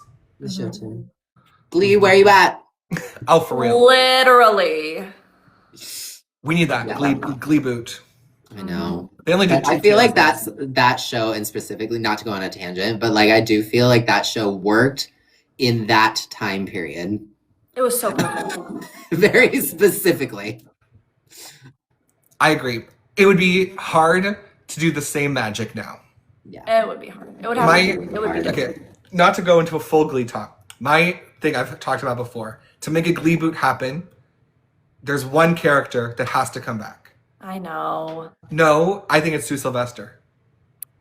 Oh. I don't think it's anyone else, and that's my hot take. That that would be hilarious, though. It has to be Sue. I think every other character, you could write like, oh, they're busy and doing whatever. But Sue coming back somehow. I know she ended the show as the vice president of the United States, but now she's a cheerleading coach again.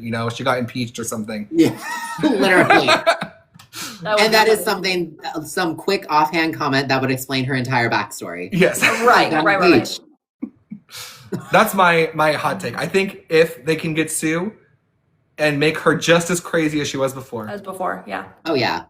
Maniacal. How old would she be right now? I don't know. I need to look it up. She's still feisty, though. Jane Lynch is doing very feisty. Totally. She is 65. Oh, that's not that bad. That's not bad. She could still do something. She was in Only Murders in the Building doing like stunts. I didn't really watch the show all the way, but I know my mom does, so sometimes I see her in that. But yeah. What do I think? Oh, so what do you think will happen with Toy Story Taylor? Well, that's what we were talking about earlier. We have a lot of theories. Thoughts. Yeah. I think we're all pretty much in agreement that this is leading to new something. Yeah. Brand new. Yeah. This is not a rehashing or debut TV, most likely. No. I really don't think so. That's as far there could be some, like, once we get debut TV, we go back and be like, oh, I see this. But I think with Pixar and Disney officially being more obvious about their Easter egging, I think this is clearly something new. Yeah, and I'm so excited about it. New music from Taylor. Always. I know. And it's also kind of nice that it's I don't want to say after Showgirl, but it does kind of feel like she's kind of What I think even her team was surprised that Elizabeth Taylor got the exception from Billboard. I think in her brain, because we were talking about stuff behind the scenes, by the way, all of us in our little chats. And I talk about the Billboard charts a lot, and there was the album bomb from Drake. If your song falls below a certain point, your song gets removed. And so Life of a Showgirl, The Fate of Ophelia and Opalite are gone. And by the same rules, Elizabeth Taylor was supposed to go, but every once in a while they make an exception. And Elizabeth Taylor got the exception, but Taylor's team did not move at all to save these songs. So it does seem like they were going to let them all go, which is why in my brain, officially, it does seem like that chapter is at least closing, if not closed. I feel like we're sort of now in that space after I Can Do It With a Broken Heart, where it's like the era isn't over. But she's going to start doing other stuff. As much as I personally would love another music video and, Father Figure or whatever song, it does seem like, and also creatively, like she wrote those songs a year ago Mm-hmm. or 2 years ago, came out a year ago. Like, I can see her being like, okay, Yeah. this was fun. Enlighten us says, how did Elizabeth Taylor stay? Just because they decided it. It's literally the people in Billboard, I think, that can decide. And I don't At think Billboard's discretion. Yes. And it's very rare, I will say. And so honestly, good for Taylor that she got the exception. You know, I really did not expect it. Like, it is wild and random, but they were like, Elizabeth Taylor doesn't deserve to go away. Maybe they just jammed to it.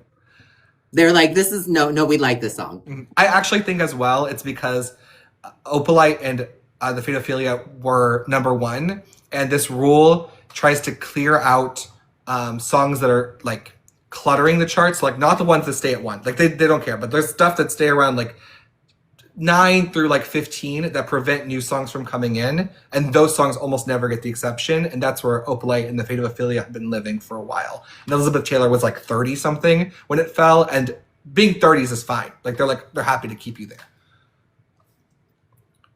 Yeah. But It's usually because for those of you who don't know, like the charts are updated weekly, which means everybody's releasing something every week. And so they need room for those big waves of something to come in. And if something is not, I don't want to say blocking, but like you said, crowding and their older music, there has to be some sort of leeway. And the official rule that they give, if they're ever going to give the exception, is they have to grow in at least one metric. So it has to have like increased in streams than last week or increased it. And Elizabeth Taylor had 0.01% increased in radio. Oh. And so that was That's why they can't justify it. The charts are based on, to answer Ralph, the charts are based on streams, downloads, and purchases and all that sort of stuff. But you got to think of the charts as like a point system where, you know, all of these various factors factor into where you end up on the charts, and new and fresh will always weigh heavier. Still to this day, a physical purchase is going to give you more points than a digital purchase. It doesn't the rules have since changed in 2026, but still physical music, because it requires basically almost extra effort from a consumer, they're going to give more weight to it. And also the charts are based in history and the industry has changed, but you shouldn't feel silly. It's a more complex point system than a lot of people understand. It's like a whole formula. And to piggyback kind of off what you're saying, so there's occasional songs that stop getting a lot of streams. Like, for example, let's even use the Fate of Ophelia for an example. When it was going number one, it was like 10 million streams every day. And right now it's living at like 3 million streams every day, which is really impressive, but it is being carried in the charts because of radio play and because people are listening to it in public and liking it. So it's like casually there. It's not like getting a whole push. And so when those songs stop getting this push from their own label and they fall below a certain point, which is 25 or 50, depending on how many weeks they've been in the chart, they just decide that we'll clear you out so we can make more room down at the 99 to 100 for the smaller songs to get in, basically. Usually, not always, but when a label and the artist basically decide to stop pushing a song on radio and it totally falls off, at least with Taylor, because a lot of the stuff she does is based in like the old music industry, it usually indicates that she's moving on. Yeah. Yeah. And she it was not like, oh, Billboard pushed these songs off the Hot 100. Because if Taylor's team wanted, they could have easily increased radio or increased sales. Another remix. Yes, exactly. Of Fate of Ophelia or Opalite. Yeah. And they just didn't. So they just were like, you know what? We know the rule and we want it. We're okay with it being gone. And if they knew that, you know, this Toy Story OST single was coming soon, if that's what it ends up being, then they would need time for that to fall off the chart, audiences to begin looking towards the future. You have to plan for that. And so now everyone's looking at these billboards and TS and everything. It's because now attention has shifted away from Elizabeth Taylor. Right. Yeah. I know a lot of people don't follow the charts, and I don't blame you. It can get very messy.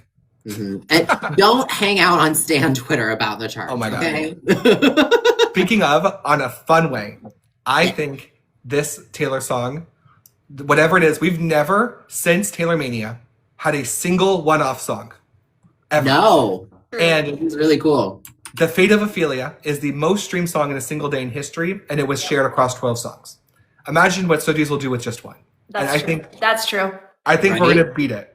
And that's also like why they would want to push it. Is nobody knows Taylor Swift's fan base better than Taylor Swift. Mm-hmm. Okay, I have a question.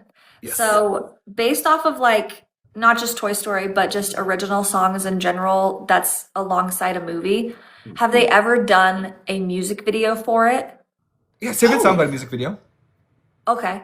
Well, okay, you're right. Yeah. Are you talking I just specifically wondered- Taylor Swift or in general? Just in general. Because Yes. like, could Taylor do that? Mm-hmm. Totally. Even, I want to say, the Billie Eilish song for Barbie. That one won the Oscar and also had a music video with Billie Okay. doing a whole Barbie thing. She was not in the movie at all, Billie. Yeah. She was just her song, and she had a music video. Why am I forgetting the name? What is it? I know. Who just am I said it now or earlier. something? Like, Yeah. when did it end? All my What enjoyment. was I made for or something? What was I made for? There we go. Yeah. What was it? But yeah, it used to be really common to have like a music video filmed and like spliced through the music video would be scenes from the show. Okay, I do remember those then. So I'm just saying that would be cool. Yeah. What was I made for? Yeah, thank you, everybody. And then Taylor has done it twice. Safe and Sound, I Don't Want to Live Forever. Yes. I think that's it. Oh, okay. I Don't Want to Live Forever is what I was thinking of. Okay. Mm-hmm. And That would be just really so everyone remembers, if she does a music video, it will probably premiere on Spotify first. Yeah, Spotify, We're not Apple going to Music. do the debate again. We told you in January this was going to change, and some of you chose not to listen. And I still can't believe that YouTube has still not given up. Like, I know. I'm like, Well, what? come on. It's actively harming YouTube. Like, what? All these artists are now releasing their songs on Apple Music and Apple Spotify, Music. these music videos, because YouTube threw a fit. Like, And the amount of people, sorry, I'm going to go on a tangent for just a second. The amount of people who do not want to blame YouTube for this decision, I'm like, that only tells me that like you have never had to deal with YouTube.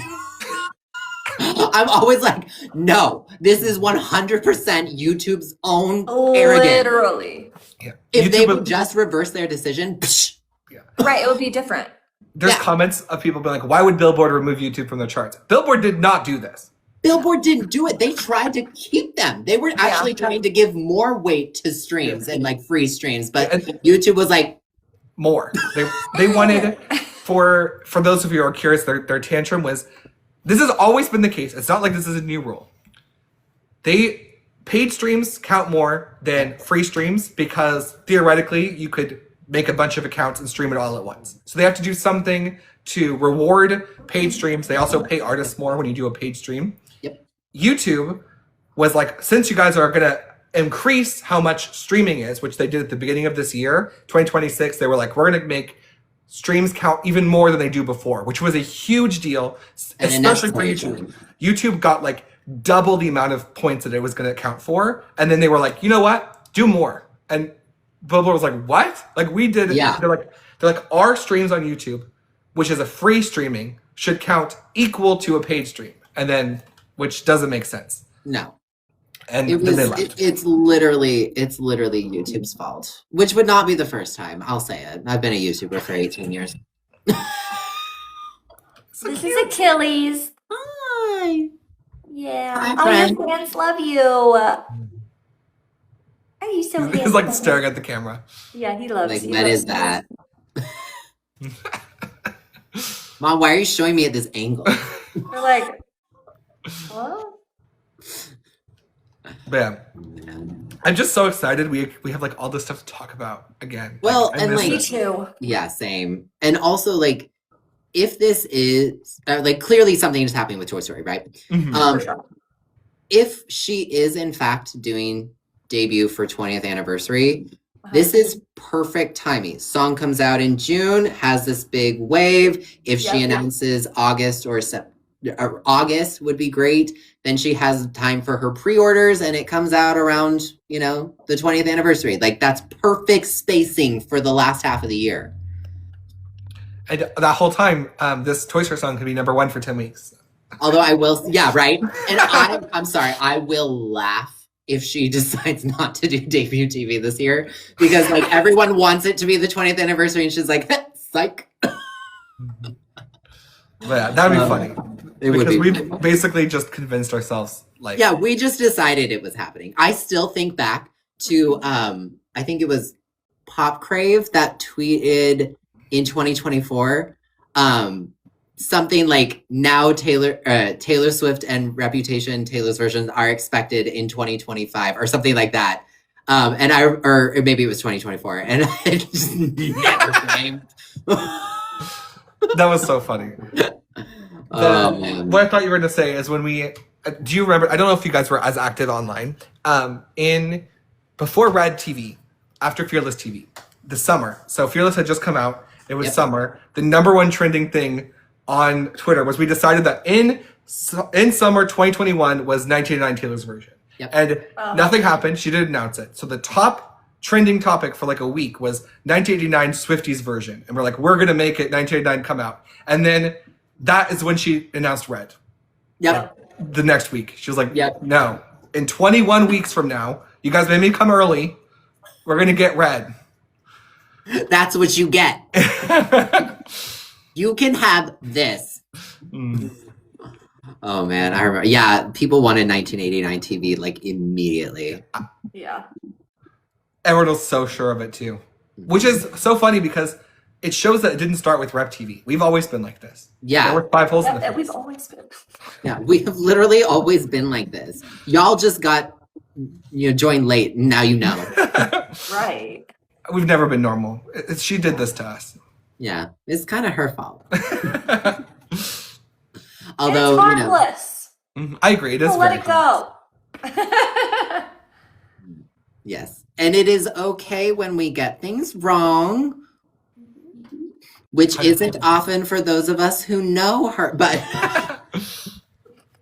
yeah, I was. Somebody asked me in my DMs. They were like, are you going to stitch your video with the iHeartRadio Music Awards when I said, you guys, if this is an uptick in activity, then she's gearing up for something? And I was like, oh, absolutely. You're correct. I should. Yeah. And Me fun be is petty. okay. Fun is okay. Exactly. So, yeah, I was like, absolutely. I'm not above it. It's 2026. The bar is in hell. Why not? But I mean, like, part of me, like, if I really wanted to be evil, I could be like, okay, well, since we all love accountability, here's a screenshot of every comment that I received to me and my friends, hurled abuse about how we don't know anything, blah, blah, blah, and now she's releasing a song. So, since we're all about accountability. And also, I just have to say this, to the 152 people that are watching this, I know that Tay-baiting is real, but the thing is that there is no way that countdown would have appeared with those trademarked clouds. That just doesn't happen. There's no way. Nobody hacked her website, put that shit on there. There's no way. So it's not Tay-baiting. And it's so easy when you're coding to accidentally write 4 instead of 5. Exactly. If it was in fact an accident. It would also be very likely for Taylor to do something to get us buzzing for a month, pay attention, and then move on. But, it's very, and it's also very interesting that the font was still in the Showgirl font, but it was the Toy Story colors in the background. Well, and do you guys remember too? I know Nick's, yours always kind of looked really nice when the countdown popped up, but mine glitched for probably the first couple minutes before it actually looked like what yours looked like. Really? Yes, because like mine, when I first loaded it, it had like the box or the frame, and half of the clouds were like underneath it. Oh, so it was just like you could tell it was something to do with the website coding. And I just remember like being like, "What the hell is this?" And then you sent your picture, and I was like, oh, I get it now. And then finally it righted itself, but then of course right in time for it to get removed. And the other thing about it as well, now that you reminded me, is it was a video. It's not just a PNG. I think we said this, and I think I texted you guys this yesterday. It's not like they looked up a PNG of clouds. They made a brand new graphic that did not exist of the clouds flying by all prettily in depth and everything. It was the Toy Story clouds, the same ones from the poster. Right. And then now Pixar's using Taylor Swift lyrics. Like, it's not a question. It's not. No. It hasn't been a question, in my opinion, since April 30th. That's when that was for sure. Yep. Yeah. I mean, and also too, the other thing that's like gives more leeway to, yes, it could have genuinely been human error, is that it was on her official website where she never does crap unless it's like, go check out my master's letter. 100%. Or all of her countdown stuff usually is on her store. And if it was on her main site, they could have been doing that for testing purposes because it gets less traffic. Traffic. Yep. However, comma. Yeah. They don't know. Well, they should by now. Yeah. I So- will. Oh, keep going. No, I was just going to say, like, there were a lot of reasons that it worked in their favor, but, like, if they hadn't denied it, her involvement with Toy Story immediately, Yes. then, like, that's a little bit more, I don't know. Mm-hmm. They Yeah. might be. So, Also, the outfit. Her outfit Yeah. solidified it to me. Yeah. Well, and then as the minute the countdown disappears, they repost the songwriting article mentioning the The clouds. cloud emoji. That's I know. much more on purpose Yep. than, yeah. Yep. I will also, can I get on my high horse for 1 second? For some people in my comment section. Giddy up. There is a phrase that everyone loves. It's kind of like the crowd is chanting more. And that is, Taylor does not do anything on accident, or she does not make a mistake. Oh, yeah. And I want to purposely tell you that that is kind of a very unfair thing to say about anyone. I know it sounds like a compliment, but it's not. Because it makes you think that, like, if she does make a mistake, or she does make something, it's like, suddenly this whole thing. And she is a human, and her team is all human beings. Yes. So someone accidentally typing a 4 is not unthinkable.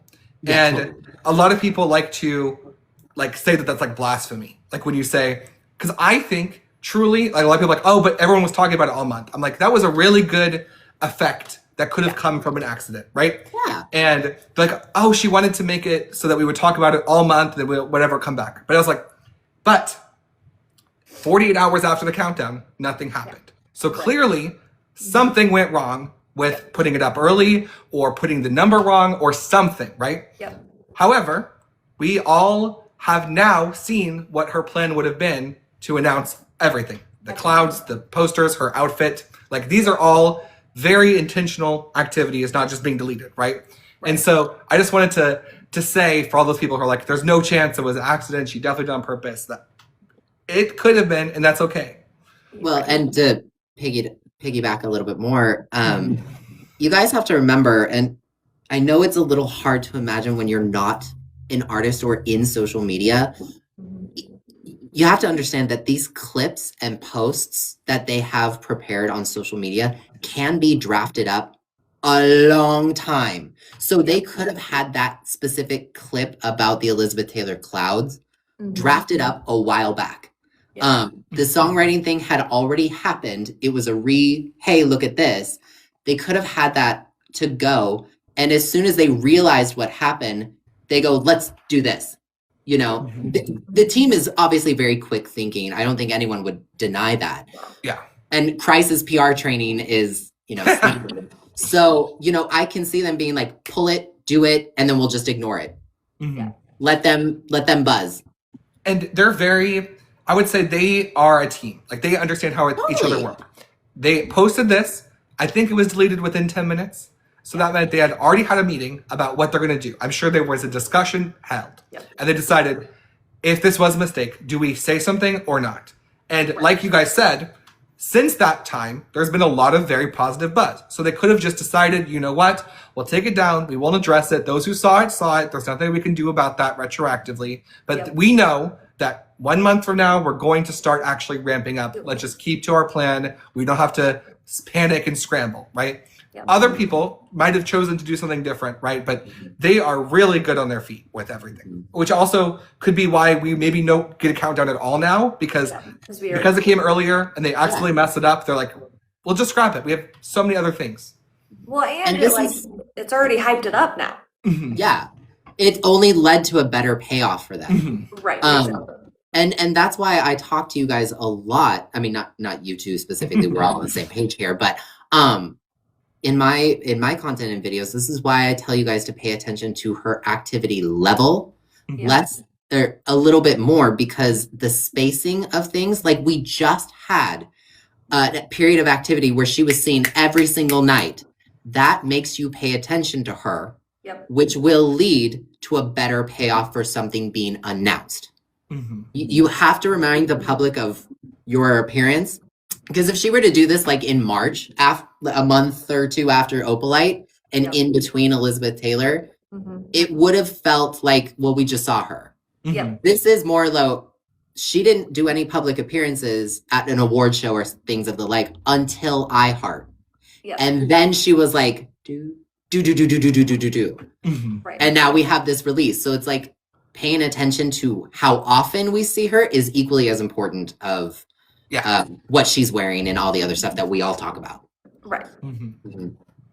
But yeah, the long story short of it all, though, is we all agree that something is coming. Yeah. Long story long. Yes. We're all in the same boat. Something's coming. It's probably going to be good. Everyone get your streaming ears ready. I know. I'm so excited. Correct. New Taylor music in 2026. I've always dreamed of this moment. Literally. Right? Oh, fun question. Do you guys think with the post that Taylor Nation did today with the tour photos, do you think that could be that we're going to get the tour films on Disney Plus? Because I don't know if I would definitively say one or another, but I like to think that that's what that means.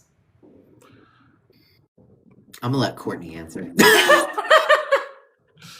I mean, I think eventually, yes. I don't know. I do think that them continuously posting about tour or referencing tour in general, like it could be past tours. But I mean, I hope it means, like one soon. Because crazily enough, like December coming up is going to be 2 years since the Eras Tour ended, and that just sounds like shit. So we could like Courtney's just like, I plan can't a live in new that world, one. guys. But yes, I do think that like that has to be coming, especially because there's really not all of that placed in a hub yet Mhm. for everybody to access. And I think that that would be smart for them to do. 100% agree. And like 3 months ago, maybe 4 months ago, I'm bad with time. It might have even been longer. They made a Taylor Swift collection on Disney Plus, which is like, Yeah, they Yes, the did. collection. yeah, Yeah, they have like a Toy Story collection and whatever collection. And right now on Disney, I think there's just the Eras Tour documentary and the Eras Tour movie and Folklore, which is really small compared to other people's collections, right? There's the collections are usually full. So in my brain, it looks like they're planning for at least something else to be there. They'll probably throw in Toy Story 5 during the promotion of it. And then I hope that they'll also put in the tour movies, Rep Tour, Speak Now Tour, etc. It'd be nice. I think the tour photos, I'm trying to think more like artist reason for that. And for me, her choosing tour photos as opposed to more of the hyper stylized photo shoots that she's done, right. to me is more like, because whenever she posts about debut, other than recently with the cover, it's always been some sort of show picture, as opposed to like, and she did, for those of you who were not around with debut, she has like a full like senior photo shoot for Right. for debut. Mhm. Different locations. She was in, the South. She may be saving that because we never got rep and debut. She Yeah. may be saving those collections of photos Mhm. until those projects are enacted. And so for now, the easiest thing to do is show tour photos that we have seen before. Yeah. The only thing that caught my eye mostly with the tour photo spread today was that this is another appearance of a butterfly Mm. with the with the reputation picture with the wings. Yeah. I know that that's not, It's debut or whatever. But like now she has butterfly clips. This is like butterfly this, butterfly that. It's not enough to make me go clown. It's enough for me to go again. Right. So, and we all know debut is associated with the butterfly because they've used that emoji several times and it's on the cover. So that was kind of like the only clowny thing I felt as soon as I swiped. And also they've used that picture for Reputation before, I swear. Probably. It's a good part of the show. Yeah, I mean, it's a great part. But as far as the movies coming to Disney Plus, I hope one day that they do. Yeah. But the butterfly thing was the thing that made me raise my eyebrow a little bit. Here's another thought there's no Easter eggs for, but just in my brain. What if, this is for the comments, I'm not saying this is something that's being hinted at. It's a hypothetical experiment. Let's put that out now. I know. What if we did some sort of Long Pond-esque thing for Showgirl with a whole production, but like it was filmed inside a warehouse or something. Like she does a whole little show for each song to perform live. Kind of like Mayhem Requiem. What? Kind of like Mayhem Requiem. I didn't watch that, but I'm assuming. Have you guys watched the Sour one that Olivia did for Disney Plus, where it was the same idea, where she performed every song live, but it was filmed not in front of an audience. Like it was just live performances, and that kind of holds you over for a while. Because if we're not going to get a tour, I would love that. Yeah, I personally think that the Eras Tour recalibrated her tour strategy. She knows that whenever she does a tour again, it's going to be massive. Even if it doesn't reach like cultural phenomenon style of the Eras Tour, she knows it's going to be a big thing because she has that many fans now. And so my sort of thought is I think she's just skipping Showgirl altogether and waiting until she either does TS13 or, whatever. She has her ducks in a row and then she just retours everything, bringing out surprise songs and stuff. It may not be a 3.5 hour show, but I feel like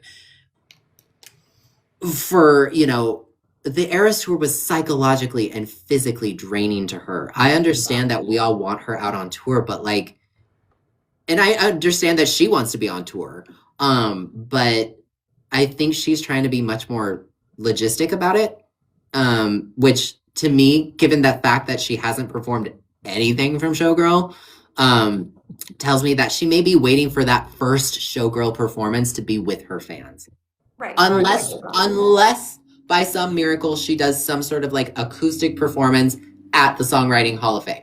That'd be cute. I think if we're getting a performance at the Songwriting Hall of Fame, though, I'm feeling all too well. I know it's kind of crazy. I just feel it. I feel like she would perform one of the songs that she's submitted and like, that kind of stuff. But I feel, I just kind of see her waiting on Showgirl until she can be with her fans again. I can see that too. Because Showgirl is such a big production, like I feel like she would want to do it right. I agree with you. I'm wrong, maybe projected. But see, that's why I think it's going to be soon.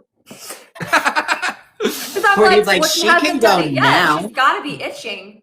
Yeah. And I've done this in the past where I talk about the longest date times between her touring. We're already up there. I think we're already, besides the pandemic, I think this is close to one of her longest breaks between tours. Besides, I think we're approaching 1999 to Rep Tour, but that was because there was an extra long break during Snakegate. Yeah. But we're approaching it, which is crazy, like how long it's been. She used to do a tour and then a year and a couple months, another tour. Yeah. That's how she used to go. But she's definitely changed. But we are approaching when she would at least be thinking about it again. Yeah. Yeah, right. And she, for all we know, I mean, let's say she does a tour in 2027 for whatever reason. Yeah. Showgirl, TS13, whatever she wants to do, right? Some idea that we're not thinking of. She would already be in the early planning stages of that. Yes. Logistically. Yeah. So like if it was for a new album, like her stuff would either need to be done or she would need to have her demos that she can practice choreography if she's doing choreography. Like, there's a whole lot of other logistics that she would already be in the planning stages for. Even if it's early. In the same boat. It's why when people ask me, like, if I had to bet money right now, not necessarily, actually that's the wrong term, because I don't know if I'm right. What I imagine in my brain is happening right now. I don't know if I'm saying this is exactly true. I don't know how I would have phrased that. Like in my brain, I think TS13 is early next year. And we are getting this space between it that's like a year. Kind of what she did between Midnight and Torture Poets and Showgirl. Where there was other little projects like the re-records or whatever that hold you over, but she's not as active, which is exactly how this year has been. That holds you over to spring of next year, kind of the same area where Torture Poets was. Yeah. Then TS13 comes out alongside an announcement of a tour that starts summer, fall 2027. Right. And then it could be 13 as like the title of it. Whatever she calls 13, it'll probably be a very poetic name. It'll probably match really nicely with the tour. And then she focuses heavy on songs that didn't get a moment before, like Showgirl or something, maybe other songs. Like, for example, Guilty as Sin is going to be the third song from Torture Poets to cross 1 billion. Yeah. And it was not ever on a set list or something, right? So like there's songs that have been kind of bubbling up that could be cool. Like a lot of rep, if she's doing rep TV eventually, could be there. Like, well, that's what I was going to point out about, Yeah. you know, Taylor Swift Taylor's version, because she didn't have that era on the Eras Tour set. Yeah. So clearly, I mean, hopefully she had something maybe planned for that. So I don't know. Well, and she also didn't tour. She was an opener. I mean, I guess Right, she exactly. did tour, but she was an That's opener why during debut. there's something more to like the Taylor Swift debut album of it all. Yeah. Yeah. And even if it's not a tour, I mean, even something as simple as a music video would do that, you know, era of some justice a little bit. But like, yeah, I absolutely could see her incorporating the things she didn't get to incorporate as much with all of the fan favorites, or some of them. Yeah. Because the Eras Tour fundamentally changed. I think we can all agree that fundamentally changed her entire concert experience. Like, For sure. there's too many traditions now. She's too much of a pop culture phenomenon for it Right. not to have. So she's got to think about that now. Whereas before, when she made the Eras Tour, there wasn't that pressure. Like when she added the Tortured Poets department, she had to decide which 6 songs might be the most exciting to fans and fit what she wanted to do. Right. Without any prior pressure. That's going to be different going forward. She's going to have to be aware of what to do. And obviously, I think the surprise song thing is going to stay because that satisfies the whole, And she's I been doing wanted that this forever. song. She did surprise songs. I want to say since Fearless, but I could be wrong. At least since Speak Now, she had a moment where she would do the songs. A lot of the Speak Now era ones were covers, but they were still a moment. Like, she loves this. I think the surprise thing has been a thing for her, but it was more in the style before of like traditional concert surprises. And then it sort of transformed into her own thing. And now everybody does surprises to her. Yeah. Red Tour, I know, is official. Like, she did her own songs as a surprise every night. Yeah. I think that's the earliest that you could, like, call it, like, what our current thing is. Obviously, has evolved since then. But, like, it has been a consistent tradition. Red, 1989, Reputation, now Eras. Like, you go through. Yeah. God, what would have the surprise songs been for Loverfest? I'm so curious what Loverfest even was going to be.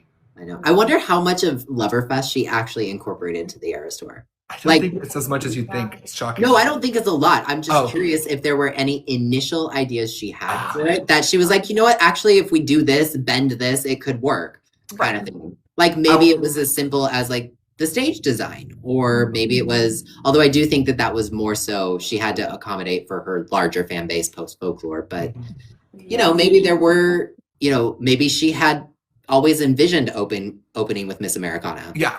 I could You see know, all of something like that.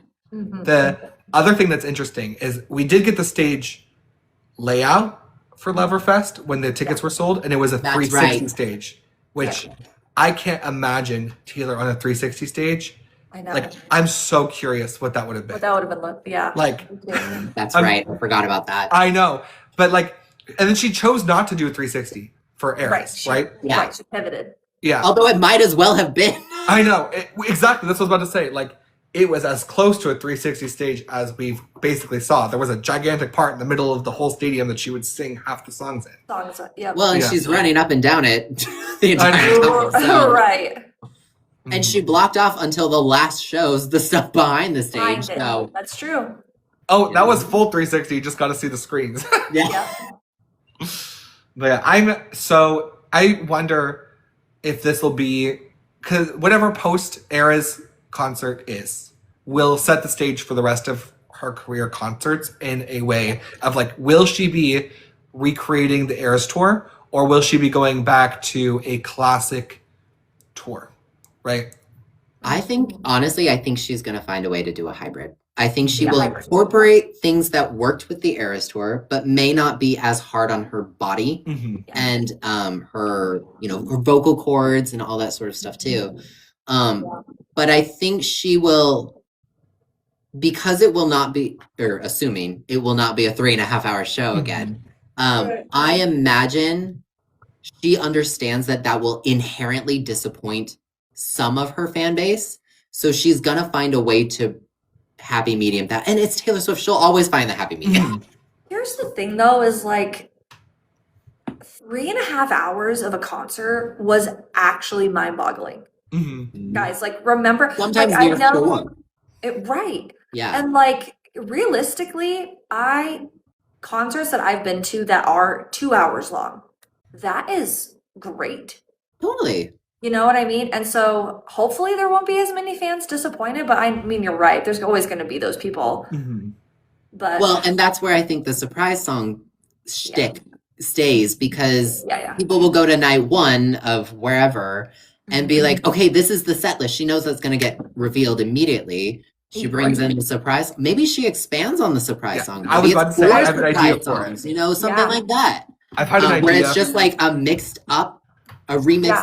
section. Yeah. Right. I was going to say, the idea I had in my brain when I was making concept tours a while ago, when I was drawing outfits, was that she does I don't know how to, like a rotating set list, but I would call it more fluid. So you don't, like, you're not getting the A set, B set, or C set. Like the song number 3 is going to be a country ballad.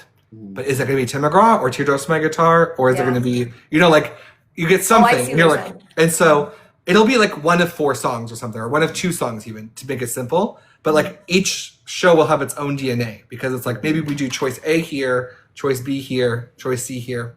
And then it's stuff that she's rehearsed, obviously. But like, that's in my brain something that'd be really cool. Like, it's like a living. Yeah. I mean, she could even do like, instead of surprise song o'clock, it's like surprise era. Like she does, it's the main set list of whatever it ends up being, if it's a shorter show, but there's this block of time where it's like, tonight it's going to be all showgirl songs. The next day it's going to be Torture Poets, or you're going to get extra Speak Now songs, and you just never know. It's minimal set change or production design, because her bands are obviously incredibly skilled and they can play whatever. And so it doesn't have to have like mega choreography. But her albums are long enough to where if she incorporates that sort of block style set list, maybe it's not the Eras tour, but there is a certain block that you never know what era you're gonna get that night. I think that would be equally as exciting and fresh. I think if she would take note, even if she didn't have any choreo and it was just her sitting on a stool playing songs like acoustically, it would still be the cool, like what you said, it would be the coolest thing ever. Like, totally. I would be obsessed. Yeah. Or if it's like you get 2 songs on the piano and 2 songs on the guitar, and that's like the mystery era section. And then it goes, in her fans would be very accustomed and familiar with that Eras tour format, but it would still be new and fresh. And the other parts of the set list could be the more cemented stuff with the production that she wanted to do. And then you limit the amount of production changes logistically, which was the ultimate goal of the surprise song. It gives something new, but it doesn't require we put a piano on stage. That's the production. And I could very easily see her doing something like that. I love how much surprise songs, first of all, took over every concert since the Eras tour. And second of all, have evolved. Like the spin the bottle. I mean, the spin the bottle, not to burst anyone's bubble, was rigged. Like, she knew what song she was going to sing before she started every night. But it gave like a theater of it. And then like I want to say someone did like one where you could like vote for a Like surprise Katy Perry. song. Katy Perry. Yeah, I think But they were- Demi Lovato has Off the Rack or whatever. Yeah. Yeah. And then Conan Gray's whole thing is called Wishbone Tour. So he picks a fan and they get to break a wishbone. And if they That's get to right. the Yeah, other yeah. end, they get to pick one of the 2 songs he puts on the screen. And I he know makes the sure that the Jonas- fan wins every time. The Jonas Brothers did it too, except for the Jonas Brothers. Now, correct me if I'm wrong. I haven't watched a lot of them, but I think that for the Jonas Brothers, they would let the audience pick, and then they would decide if they wanted to do that one or not, or if they would pivot and do something else. Because I That's think so that I cool. saw a couple times like Nick or Kevin would be like, "No, we're not gonna do that one." But correct me if I'm wrong for y'all in here. I did not see that. That's crazy because that's like any song. Because all Conan did was Right. he would show 2 choices and let them pick, which like he'd probably rehearse both, right? Yeah. Okay, they picked fans and some fans made a game. Okay, Wow. yeah. That's cool. And then of That's course cool. Lady Gaga did have her like ending encore songs that she did, but she didn't necessarily sing them. It was more just playing in the background. But I will say, getting Runway was the best thing ever. Just one. Yeah, you Was that lucked out performed with for that you, one. right? That was Don't You And her Dare. taking the hat off was fucking just crazy. That's so cool. That's so amazing. But you're right, Nick. Like it has evolved and taken on its own thing now. Because I know people did it before, but it was not to the extent of what it's become. And then Well, even the and- Eras tour had the mashups by the end. Yeah. Right. Yeah. Well, and that's the other thing too with Taylor Swift. Like, just knowing the type of person she is, not me being a fan and I want this. Right. He's going to find a way to balance, like logistics and making things potentially a little less than the Eras tour, but also over deliver in something. So like, it's gonna be a great show regardless. You know, whatever it is. Yeah. She will find a way to over deliver to us, and that may be why she's waiting. She's skipping an album to give more to pull from. Yeah. Potentially. Or wait until we know all of the vault songs so she can literally pull from anything in her discography. Yeah. I could also see her, like, you know, let's say she did a tour in 2027. If we still do not have, I mean, next year is the 10-year anniversary of Reputation, right? Yeah. I could absolutely see her just randomly in that mystery block. Yep. Just start playing a brand new song that none of us know. No, because exactly. No one would expect her to do it. Right. And Because people that's would really be like, not well, what- logistically, and what about charts and like all this sort of stuff? And she'd be like, I don't care. I want you to talk about it. Exactly. 'Cause that's something that she hasn't done. Mhm. So that would be a new, element. to be brought She to did it. that in debut era only, which is Yep. so Oh, okay. callback. True. Yeah. Which is Yeah. would be Which so would be cool. perfect. Yeah, Yep. she would do Sparks Fly. A lot of Yep. people don't know it in debut era. That song is a debut era song that's on Speak Now No. because fans love it, and it was so cool. But I agree with what you're saying, Jon Jon, as well, because I think she loves announcing albums in front of the people. Yes. I think she has too much fun with that. Yeah. Like she gets to see them in front. Like it's not just online. Like there's a difference between like I'm standing right here and I'm giddy laughing because I know what's about to happen and I get to watch all their faces. Yeah. I mean, I could see her, you know, let's say we don't have TS13 and she starts the tour post Showgirl, but more post re-records. Yep. And before TS13, you know, I could absolutely see her upping the ante months before with the 13 everywhere, you know, whatever. And then it culminates in one night for her just planning a random new song and then it's out at midnight. Out of midnight. That is Right. something she could do. Yeah. Which it would, everybody would eat it up. Oh, For yeah. sure. And if you do that, like with your fans, the likelihood of them loving it even more is so high because they're going to be freaking out. Freaking the hell out. Look at how we reacted to I Did Something Bad. Yeah. Literally. And we know that song. Yeah, we know it. We've known it for years. So like I could absolutely see her finding a way to balance you know, potentially body needs, logistics, tour stuff, and also over deliver in a way that fans don't forget about the Eras tour, but don't relive the Eras tour 2.0. You know what I mean? Because creatively, I could see her being bored with that. But I could also see her little brain being like, wait, I can work with this. Right. I did something bad show is engraved in my mind. For real. We were there, me and Courtney. So jealous. That was crazy. Liz and I, the texts we sent to each other. I know. I'm so. Oh my God. You were holding it down though. You and Liz. You were holding down the TikTok. We got Twitter. you. Yeah. But oh my God, that was a day. Yeah, it was. And I had spent, months telling people, like, guys, I need you to know that if she brings out I did something bad, I'm not putting captions on the video. I'm not making it pretty. Yeah. It's going to be she played I did something bad, period. There's going to be no Jon Jon emojis in the captions, nothing. You get it's out, go. Yeah. Literally. Oh, but what a time. For real. I miss it every day. I know. I just miss that, like, togetherness and the, like, kindness, the human kindness. I miss that. Well, I will we say, were sadly, I also do probably happy. have to go. Okay. Oh, that's fine. But if you should say We your could last just chat word. forever. Yeah, I want to chat forever. Every time we have a live, I'm like, I never want to go. Like, we even the game ended over an hour ago, which is a bit, like, it's, I love this. I feel like we need to do this more often. We're just Yes. chatting. Like, Yeah, we really do. This is the most. Well, maybe need to get sometime together. this week, depending on what happens with all the Taste Story stuff, maybe we should just like hop on. That'd be so fun. I'm so down. Yeah. Yeah, Literally. it works out. Let's do it. I'm about to go watch Backrooms.